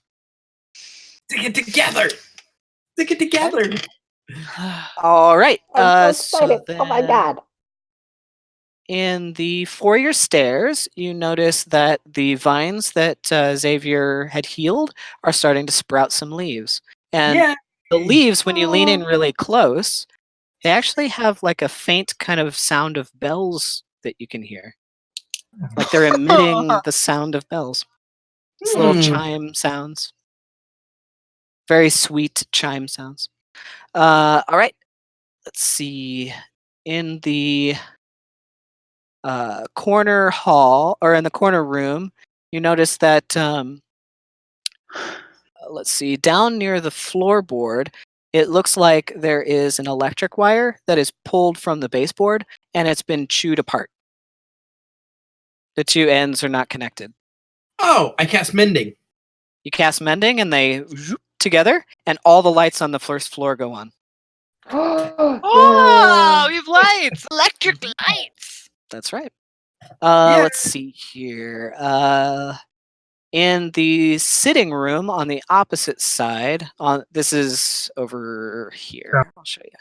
Ping Front of the right foyer, here. yeah. In this room right here, I'm calling it the sitting room.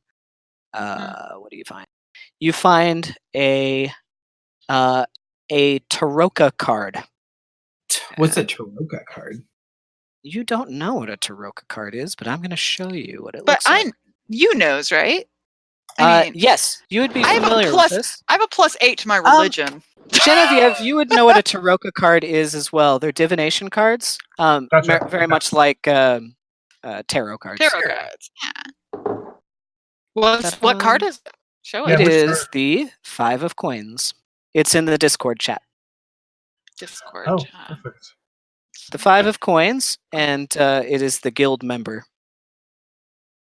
And written on the back of it, in common, is scrawled the word PROF period Lafayette. Professor. No. Lafayette? What? Okay. Then you let's see. You already found the copper coil with the glass tube. You already found the brass plate with the milled screws. You found the 5-inch quartz crystal ball with the brass rings floating around it. Yeah. You found the 15-inch big brass ball. Yeah. You found the L-shaped arm. Yeah. Let's see. You found the 2 brass rings. Mm-hmm. All right, that's it. So second floor. Oh. So on the second floor, you find an axle with 2 hubs. Yeah. I bet those You run back downstairs and you see that there are 2 openings in the metal sphere, and you can slide this hub and axle right through the center of it. And when you do, the wheels begin to spin. No. And it freely rolls back and forth. Okay. Let's see. You know, this is probably dismantled for a reason. Lindel, Xavier. What is this weird placard on the back that says Skynet? I don't get it. Let's see. In the alchemy lab, you already found everything, I think. Yeah, you found everything in the alchemy lab. Yeah, 3 vials. You found the left arm and the right arm.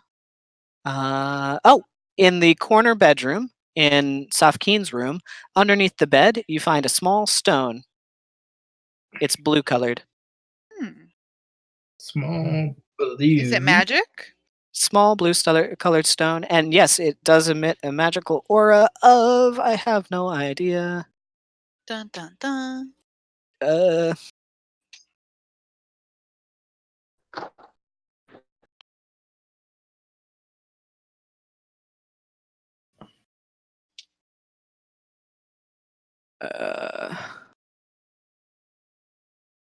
Schools of magic are so hard to find. Especially for specific stuff. Necromancy, abjuration, conjuration, summoning, charm. Transmutation, I think. Yeah, transmutation. Okay, transmutation. Let's see here. What else? That was in Safkaen's room. Here we go. And in Genevieve's room, you find a large brass cylinder. And it's in the. There's a chest, like this guy right here. Yeah. We call that a wardrobe. Inside the wardrobe, there's a large brass cylinder with clockwork innards inside it. That probably goes to the robot. This is one of the heaviest parts, and it'll take all of you to lift it. Maybe with Trevor's help. What about Frankie? Get it back down. Frankie's moving rocks. If you want to, you can stop right. moving rocks to help you out. No, it's fine. Okay, yeah, you guys managed to get it back Several down help. there. Do you want to attach it? Right, we're putting it together? Yeah. Oh, geez. Stand back. I think... Let's do it. All right, yeah, you guys lift it Lindel's up on just like top going of for it. the cylinder, and you notice on top of the cylinder, the large cylinder, there is like a semicircular groove that is the same diameter as the clockwork cylinder, and you lift it up over the top, and it locks into place, and you click down and turn it, and it locks into place as you turn it. As it does, you notice that the clockwork innards start to move on the inside slowly, and inside the cylinder, looking inside, you can see that it almost opens up, and there's like a little, almost like a lotus leaf that opens up in a semicircular shape on the inside. For the head or the chest of it? It's inside the chest. You're not really sure what it's for, but there's like this clockwork inner that just kind of bloomed open. It almost looks like how would I describe this? Like, you know how telescoping, like a semicircular telescoping opening would look if it kind of opened up halfway? That's what it looks like. And there's a spherical inside to this. As in, like, something spherical should go inside. Didn't we find some kind of weird sphere in one of the rooms? We found a 15-foot perfect sphere and a 15-inch perfect sphere and a 5-inch brass ball with crystals. I wonder if either one of those would fit on the inside.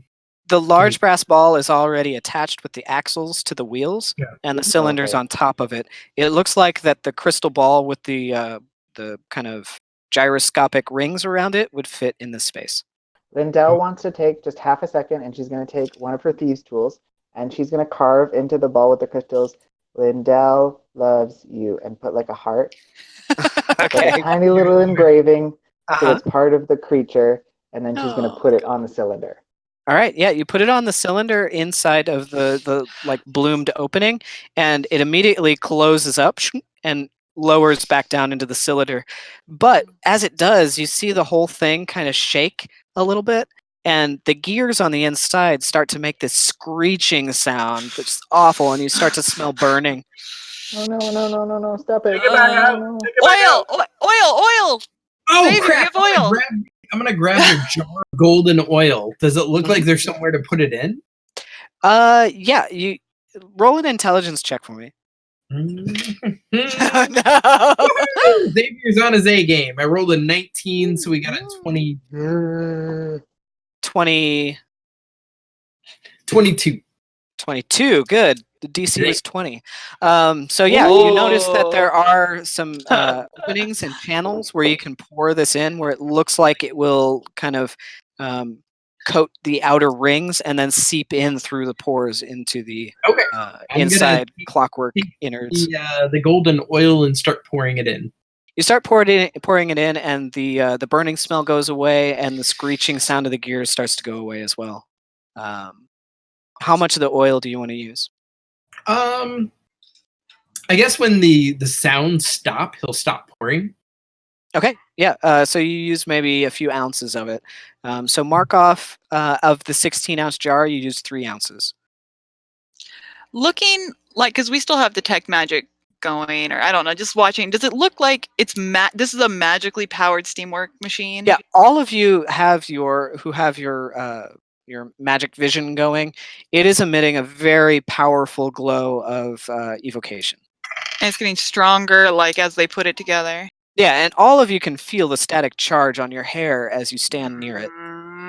You's gonna move into the kitchen through the half wall and just stand watching them put it together through Behind the little window. Right next to it. I'm following you as it's almost like an old steam engine. It kind of bobs up and down roughly, though. It's not really working properly at this point. The oil helped, but it's still not complete. Can I roll an intelligence check to see if I can figure out maybe what's wrong with it? Well, first, let's go through the rest of what you guys found. We still have lots of other things to put. Yeah. So you found the arms, you found the sending stone, you found the cylinder, Oh, it's a sending stone. Okay, Thank you. everybody, I've got a special skill check for all of you in the study. I need all of you to do one more skill check, but there's no detect magic for this one. I need all of you to just roll a straight investigation roll. If 2 of you pass the DC, you pass. Okay? I got a nat 20. Nat 20, all right. I mean, 16 plus 8. 24. 5. And Genevieve? 17 plus 6 is 23, right? Oh, you guys are lucky. The DC was 20 on this one. You find, so 2 of us passed. Genevieve! You find stuffed inside of a book in the study. There is a false center in the book, and folded up inside are what look like schematics to an automaton. Xavier, now you can roll your intelligence check with advantage. Does it look? He's gonna use the schematics. Does it look like a murderous automaton from the schematics? Are there like whirling blades? You've never really dealt with automatons. All of them look ominous to you. Xavier gives I don't like it. Absolute guarantee that this is a friendly automaton. Let me put this together. I really prefer flesh golems. I understand them. I get where they're coming from. Otherwhere, that's where they come from. Frankie may have a brother now. Like, oh god. Did you say something, Jen? Yeah, it looks like this is some kind of magically charged machine that's going to be a person. I'm very perplexed. I got a 16 total. 16 I don't know, total. but it's shiny and it's magical. And look, my hair stands up and it looks fun. Let's keep doing it. Are these things sentient? Looking at the schematics, you can tell that there are what look like 9 major components to this automaton. And of them, you've found most of them, but to do it properly, you're supposed to put it together in order and use Tinker's tools. Otherwise, it will not function properly. So of what you've found so far, you are missing, let's see. 7. Actually, you're not missing anything. You've found everything that you need. But there's one final step after you succeed in assembling it correctly. You're supposed to put it on some kind of a device where there's a metal plate and pull a lever and it charges it. So it's like a charging station. So Xavier's going to explain this as he's reading, I guess, the schematics, that once it's together, we need to charge it. Is there some sort of charging plate somewhere? Did anyone like find a plate that exudes like electrical energy that makes your hair stand on end?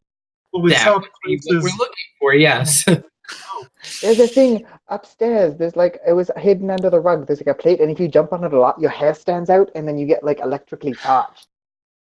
So we need to somehow move this thing to that room. And do we need to put it together in a? I can't read the. You're holding it too high. You have to put it together in like a specific order, or like, can we just like? Does it matter? So can we disassemble it? Yeah, and reassemble it in the correct order in that room with the plate? You're not sure. Do you have Tinker's tools? I have Tinker's tools, yes. Okay. You think that you can, with Tinker's tools, possibly deconstruct it in its current form. But you're not sure. He's going to go for it. Okay. Why don't I give you some guidance? All right, let's see if there's anything else that you guys find. Thoughts? Before that happens, you guys, in the back hall that leads to the 3rd floor, you find another set of chewed wires that lead upstairs. I'm going to mend those as well. As Cast mending, and nothing happens. But the wire is mended.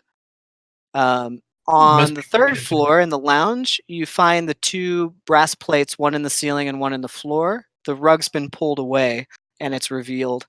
And all of your hair stands on end when you stand on it. There is a lever underneath the bar,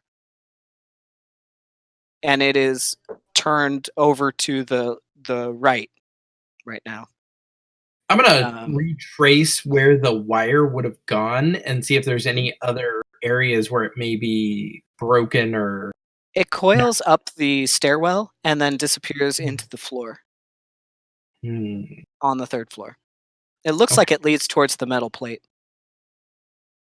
Okay. Let's see. What else do you find?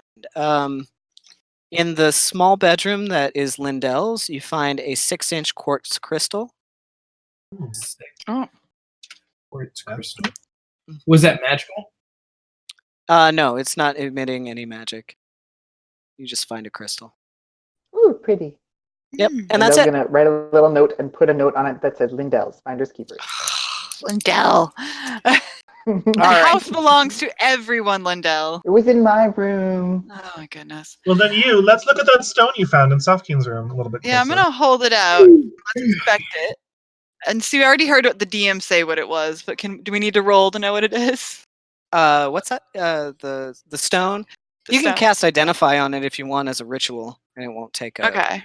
Yeah. Let's take a little look-see at it. Before you cast anything, Xavier's going to hand you 200 gold in incense. And he says, I found this in my room. Are you psychic, Xavier? She checks her ring that's supposed to protect her psychics. You've used it. Actually, you has used it multiple times because Krampus has died twice now. Yeah, so you've seen me cast it. Yeah. Thanks, and Xavier. Krampus hasn't been around, so... So you take 11 minutes to do your ritual, and yeah, they are sending stones. Or at least there's one sending stone. You know that they're usually a pair, but the other one's missing. I wonder who has the other side. I want to cast sending, and I want to try to send a message to the stone. What do you want to say? Hello. 25 words. Hi. This is you, Auburnell, Master Exorcist. Who are from you? the Colchester house. Who are you? That's only 12, right? This is I have 11. under 20. 11. Oh. I sent it. Yeah, you sent it. You wait a few seconds. You don't hear any response. You're There's still a holding the stone. skeleton in a dungeon. And then all of a sudden, in your head, you hear a... Hello? Who is this? Wait, are you in the house? No, you get out. Get out of the house. You shouldn't be in there. No. And then it stops. What did you hear? Phone line goes dead. It was in a middle-aged woman's voice. Well, she sounded like she was half asleep. That was ominous. What did you hear? What happened? Well, there was a lady. She sounded kind of sleepy. And she told us to get out of the house immediately and that we're all in grave danger. Let's continue putting the robot together and put a pin in that discussion. I can't contact her again until tomorrow. Right? Yeah, I think it only works once per day, I think. Well, I have got a team vote. Do we listen to the stranger on the other side of this? Oh no. Okay, wait. We can't. I'm just going to turn to Genevieve and ignore them as they're standing next to their robot. She sounded really freaked out that we were in the house. I felt that last night. Yeah. I think there's something, but I have nowhere else to go. Yeah. I don't have anywhere else to go really either. And Xavier and Lindel look like they are really enjoying this. All right, Xavier, what do you want to do? Xavier's going to start assembling the robot on the charge plates. Okay, so with the sphere and the axle locked into those two wheels, you can easily roll it up the stairs. You make it all the way up to the 3rd floor and park it there in the lounge. Trevor helps carry up all the rest of the pieces that aren't attached. So you've got the cylinder, the crystal ball inside, the oil, the axle, and the 2 wheels are assembled currently. I'm going to tap you on the shoulder and show her that I've just slightly started to cast chill touch. There's hands on the ground waiting just to zap this thing if something goes crazy. Yu's going to cast mage armor on herself. And she does have her obsidian dagger out. What kind of checks does Xavier need to make Like, does he need to make I think to tinkering finish checks. assembling I this think thing? it's a- Tinkering It checks? depends Are on those- what he wants to do. He wants to he needs- assemble the robot on the charge plate. Right, but he Assemble needs it. to disassemble it first, so that we can assemble it in the right order, right? Yeah. Said he's sorry. She's Right. gonna hold. Also, she's holding Toll the Dead. If Genevieve is holding Chill Touch. Okay. All right, I've moved you guys all up there, so you're all in the lounge Xavier right now. is excitedly working on this. Oh wait, with my lore, Toll the Dead doesn't work. Or Dog's not gonna care about an automaton. I'm gonna hold Firebolt. Okay. As long as we're ready All to. right. So, Xavier, what do you want to do? Warm cider. I'm gonna assemble the robot. Disassemble first, so you put it in the right order. Where's So walk So- me through what you're doing. Jenny. He's gonna disassemble it first and reassemble it according to whatever is on the schematics, according to like what's first, second, third. He's gonna try to be very precise. Okay. All right. So right now, kind of like just chugging away, just shaking slightly, like slowly turning back and forth on this plate are the two wheels that are wrapped in leather, the axle going through it, the 15-inch ball with the cylinder attached on top, and the crystal ball that is encased right now inside the clockwork innards. Okay. What do the schematics say as far as are there? Looking at the schematics, you can see that the first step is to hang on a second. The first step is to take the 15-inch brass ball, or sorry, not the 15-inch brass ball. You can see based on the schematics, it's already assembled incorrectly. Okay. Oh, So I no. need to disassemble it. Okay. You can see that the schematics say to take the cylinder first and put the axle through the cylinder. Axle through. Okay. Then what? And then you take the two brass wheels and they will magnetically lock into place over the hubs of the axle on either side. On hub. Okay. Then what? You have to do that first. Okay. So I'm Then gonna the- take. Okay, yep. I'm gonna take that apart. Whatever the last step is, I'm gonna do that first. The What? last. As in Okay. disassembling it, working Oh, backwards. yeah. Okay. Okay. Yeah, the first step would be with your Tinker's tools, you have to go inside and hit a release lever to open back up the encasement around the crystal ball. To take the power unit out. Okay. Yep. So So he's gonna do that first. all right. So with your Guidance. Tinker's tools, make a check. Guidance. Yeah, Lindel gives you guidance. Again? Good call. Lindel, you take 1 point of lightning damage when you touch Xavier. Oh yeah, no problem. It shocks Thrive on that lightning damage. but I got a 20. So what I get to add my my proficiency check, right? yeah, you add your it's Dex I'm plus proficiency and D20 Oh, okay. Then for and guidance. 7. Wow, I get a 26. 26. Well, Easily you with your guidance? Tinker's tools, You you get go more. inside and you find there's a little release lever that you put your Tinker tool inside, turn it clockwise, and the encasing opens up again, and you can take the crystal ball out. Okay, so I take that out, and You then can see that the gyroscopic metal pieces are spinning around it frantically when it opens, and they slowly come to a stop. Okay, I'm gonna set then that you down grab to it. the side, and Okay. then again working from whatever the next to last step is. I'm going to take harder. The previous step was to oil it, but the oil's already in there. And before that, you're supposed to put in the brass arms, and the arms aren't attached, so you don't need to do that. Previous to that, it's getting the cylinder, axle, and wheels together, but right now the axle is shoved through the 15-inch ball. So you'll have to remove the axle. Okay. So let's do that. Okay, roll another Tinker's Tools check for me. Oh, nice. I got to try and release the axle. So much guidance. I got a 19 again, so that's another 26. Pretty easily, you learn that you just need to twist it slightly, and it unlocks, and you can pull it out, and the magnetism fails, and that all the pieces collapse. Xavier's going to turn to Lindel and say, "I'm surprisingly good at this." Yeah. The only thing I'm left not to surprised. You're awesome, Xavier. Keep it up.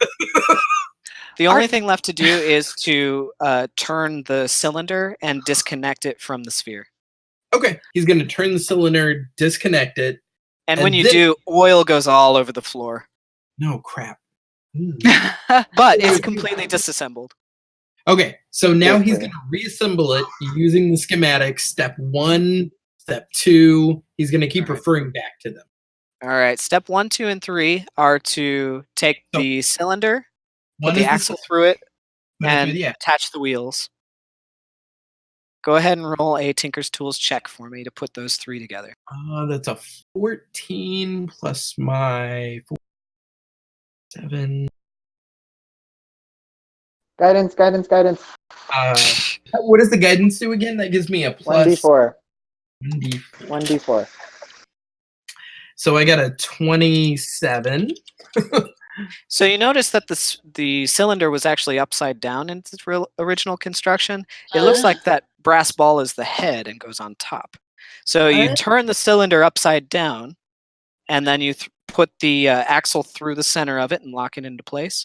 And when you put the wheels on either side, it stands up, floating in the center of the wheels. The axle kind of teeters back and forth with the sphere rocking back and forth. You notice on the bottom of the sphere, there's another like telescoping piece that on the bottom, creating a sphere on the bottom, or a half dome on the bottom. And it just kind of rolls in place there. You can hear the gears grinding again on the inside, and the thing blooms back open. Okay, so the next step is oil, though, right? Because you assemble the arms. Then The next step is to put the arms on either side. So over the top, the arms have kind of these pieces that lock in over the top of the cylinder and lock into place on either side. So left arm, right arm. Yeah. And then oil, and then lower the crystal ball inside.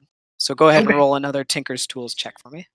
Guidance. Lindel will give the crystal a little kiss as he lowers it in. So that's 7, 8, 9, 10, 24. 24, easy enough. So the arms lock into place, and it again encloses the crystal, and you oil the inside, and it's actually functioning really well. It's not really bobbing up and down anymore. It's nice and smooth, and it just rocks there in place with its arms kind of swaying back and forth. So the next step is to take that heavy brass ball, and there's no way you're going to be able to lift this by yourself. You'll need help to get the ball on top of the cylinder. And then there is a copper coil with a glass tube and gold caps that you have to plug into the back of the head, basically. And then there's a brass plate with milled screws that you have to put over the cylinder. Okay. Then. So go ahead and roll another Tinker's Tools check. All of the guidance.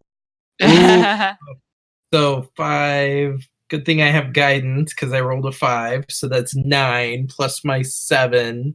So 16 total. Woo! That is the DC. The DC is 16. Holy shit. All right. Holy shit. Thank you, guys. Shit. You plug in That's the the lowest coil, I've and when rolled. you do, you hear a, and then you put the plate in, and you use your twiggy fingers to create kind of a hex screw, and you screw in the plate. According to the schematics, the only thing left to do is to pull the lever. Everybody stand back, It's back. rolling in place right now. Can I pull the lever? And it looks Yes, like there's pull the lever, Lindel. There's several. Use getting behind the bar. It looks like there's several places on the automaton's form where there are grooves where it looks like things can come out. It's like a Swiss Army knife almost, where maybe tools can come out, or maybe it has eyes that open. Who knows? It's got all sorts of grooves on it. So it looks like it's a multi-purpose machine. So there it is. Usually good at engineering. I don't. Yeah, they are. It's parked on the plate. So what do you guys want to do? Lindel will look around, seeing all of her friends, put her hand on the lever. She'll cast guidance on herself. Okay. And she'll say, "You know what, everyone? I'm so glad we're doing this together." And she'll pull the lever.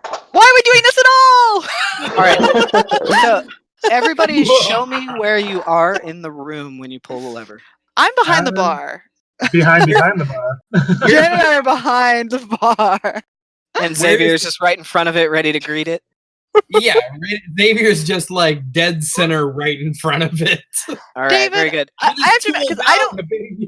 Wait. Before, I can't see images in my head, right? Mm-hmm. I don't understand. So it has 2 arms, but no head? No, it has a head. There's a Like a cylinder ball for a head. and a ball for a head, 2 arms, and an axle with 2 wheels. What could this possibly, the use for this possibly be? Friendship. Why does it have 2 wheels, but we're upstairs? Can it go up and down stairs with its wheels? Yeah, Xavier was able to roll it up the stairs pretty easily. The wheels are very large. Is that like it, David? Similar. The cylinder's in the center and the ball's on top. Gotcha. Okay. So it's like Tom's servo, but with wheels. Yeah, Tom Servo with wheels, kind of. Yeah, very similar. Oh no! I pictured something kind of like. Okay, we're getting a nice drawing. Okay, yes. Where are we? On the side, he's drawing on the program. Don't worry, I'm gonna drop it in whenever you guys pull the lever. I pulled the lever. Okay. Where's the drawing? It's on the. It's freehand on the side. There's a little paintbrush. Where? Yeah, that's what I'm picturing. There should be some tools on the Where are left side of your screen. Oh, I see. No, I was looking where he was drawing it. Oh. Okay. Cute. So Lindel, like a Frankenstein movie, Clunk. you see Lindel's go wide and bright as she cackles into the sky, pulling the lever, and electricity sparks between the ceiling and the floor, engulfing this construct's form in electrical energy, and it shakes and begins to. The places where the grooves are begin to rattle and open, and it sprouts out, almost like coming to life, creating a humanoid form of a construct. Form. The wheels. Holy crap! It's not that big. The wheels unfurl into legs, and the arms sprout out. The head opens up with 2 eyes. The chest begins to push out these like shield plating, almost like armor. As the arms sprout up, the electricity ceases, the eyes go blue, and it looks down at Xavier. Xavier, roll a dexterity saving throw. I release. Wait, is it an attack? We're holding spells. Xavier rolled a 9. Xavier goes flying backward into the metal tube. It's 13. Yep. You go flying backward into the metal tube through the broken doorway. A giant electrical discharge from the robot's arm as it swings out at you, just punching you. Release firebolt. And release. This is a surprise round, so hang on. But we're holding it. Is it a reaction? Are you casting it as a reaction? We held it. I already held it. Held action. It's getting a surprise round against Xavier. Give me a second.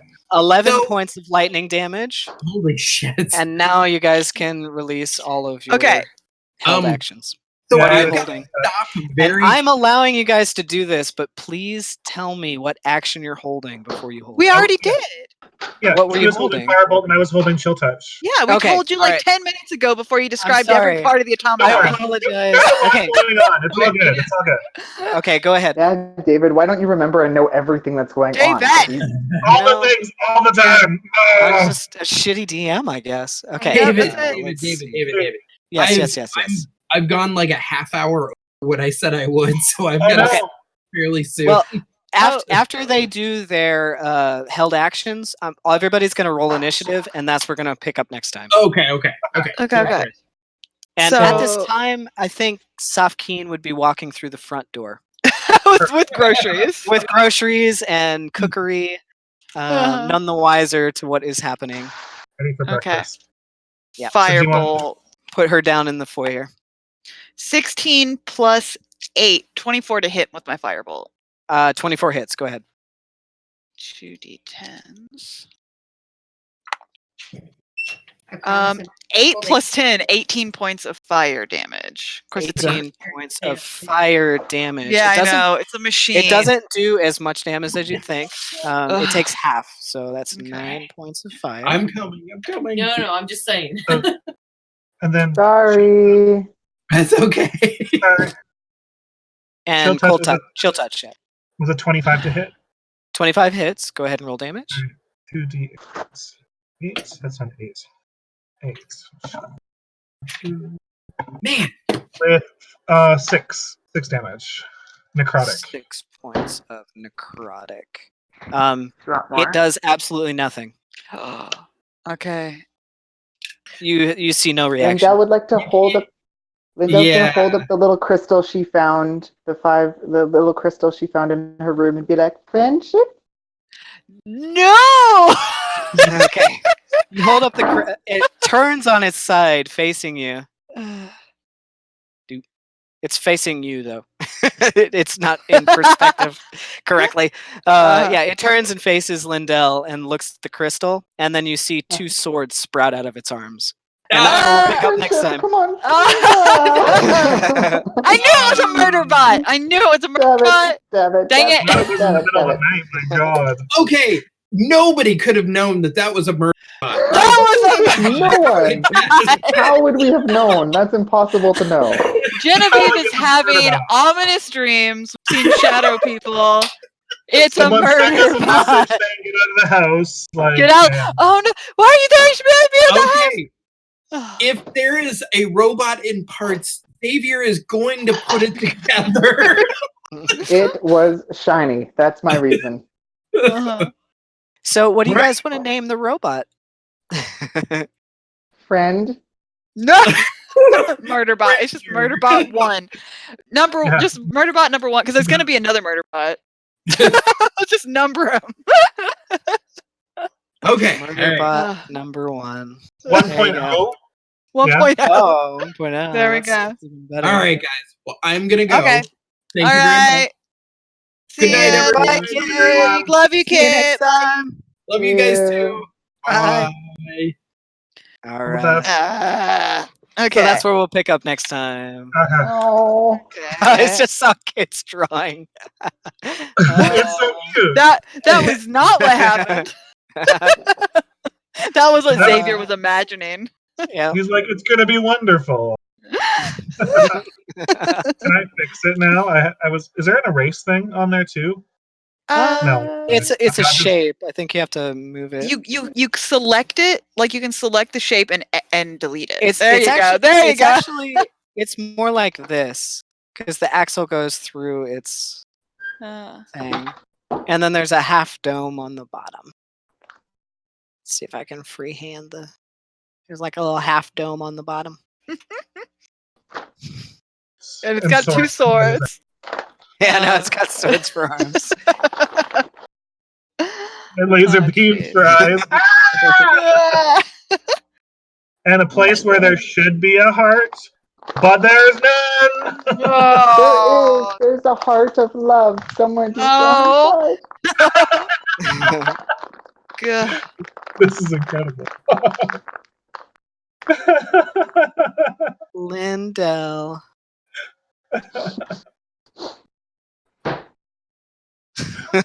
There you go. Yeah. Perfect. That's it. That's it right there. That's it. All right. So good job, everybody. You found all the secrets of the house. Oh goodness. The house Well, has been most explored of it. now. We got there some of it. And Yikes. if you guys missed any of that stuff, we can add it to the group loot. I know there was a lot of stuff in the house that you guys uncovered. Genevieve, I would say just remember that you have a kazoo. And it's I already muted added now. it to my inventory. Okay. All right. Yeah, I wrote. We all, I think, wrote never it. said I was- All right. Okay. You never said what? Sorry, never mind. That was something else. Oh, I thought you were talking to us. I never said that. It's fine. That was a fun one. That was really fun. we I got knew one. you guys would have a lot Yay. of fun in the house. So. Oh no. I'm excited to see what Jenny's going to cook for us next week. We're gonna be Yeah. dead. It's not gonna matter. I want to make a murder robot friend. Is it like a flesh golem? Does it have a control somewhere that we need?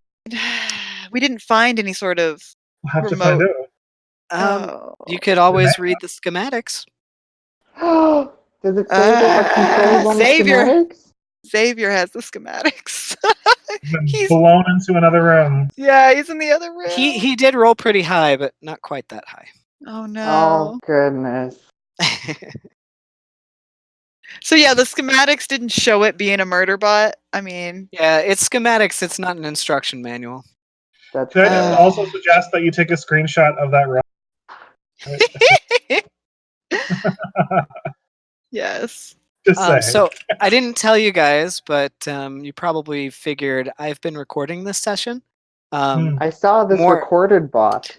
Yes, so not just audio, but video as well. I've been recording my screen, like the DM screen, plus all of the conversation. So I'm not going to publish it or anything, but I do want to send it to all of you guys in case you want to, watch it. Or, well, wait, David. I wanted to start doing it like a vlog, so that we had access to our games. It's going to be a huge file. Maybe we should put it on YouTube and then just have a link. I'll have to edit it down anyway. Yeah. Because there was like maybe a half an hour at the beginning where we weren't really playing. If we put it on YouTube, make it like a private thing, we can link it to the blog. We can put it on World Amble. Exactly. The only downside is, Seda, your camera hasn't been working all night, so it's just your character image. Oh, that's weird. And I haven't seen you all day, so we probably should have refreshed at some point. But but when I refresh, it usually kicks off somebody else, and I had everyone else working, so I was hesitant to refresh. I don't care anyway. But I think it's because if I log in last, I get everybody. If I log in first, I don't. That's true. So anyway. Sorry. So yeah. So look forward to our first video session. Oh goodness. Okay. If it's still recording, I better check. Yeah, it's still recording. It's been going on for 3 hours 52 minutes. Oh my goodness. Yeah. What kind of person gets a message on a sending stone and doesn't say who they are? She was useless. She might not. Maybe it's not safe to say right now. Like, you said it really clearly. Ooh. Yeah, I was like, "This is you, Albernell, at the house."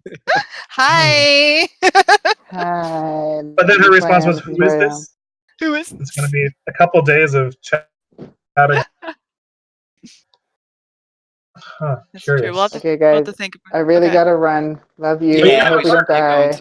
Yeah, I gotta do laundry and stuff. Have a good rest of your day. Good night, guys. Love you. I gotta go to work. Bye. Bye. Bye, guys. Okay. Boink.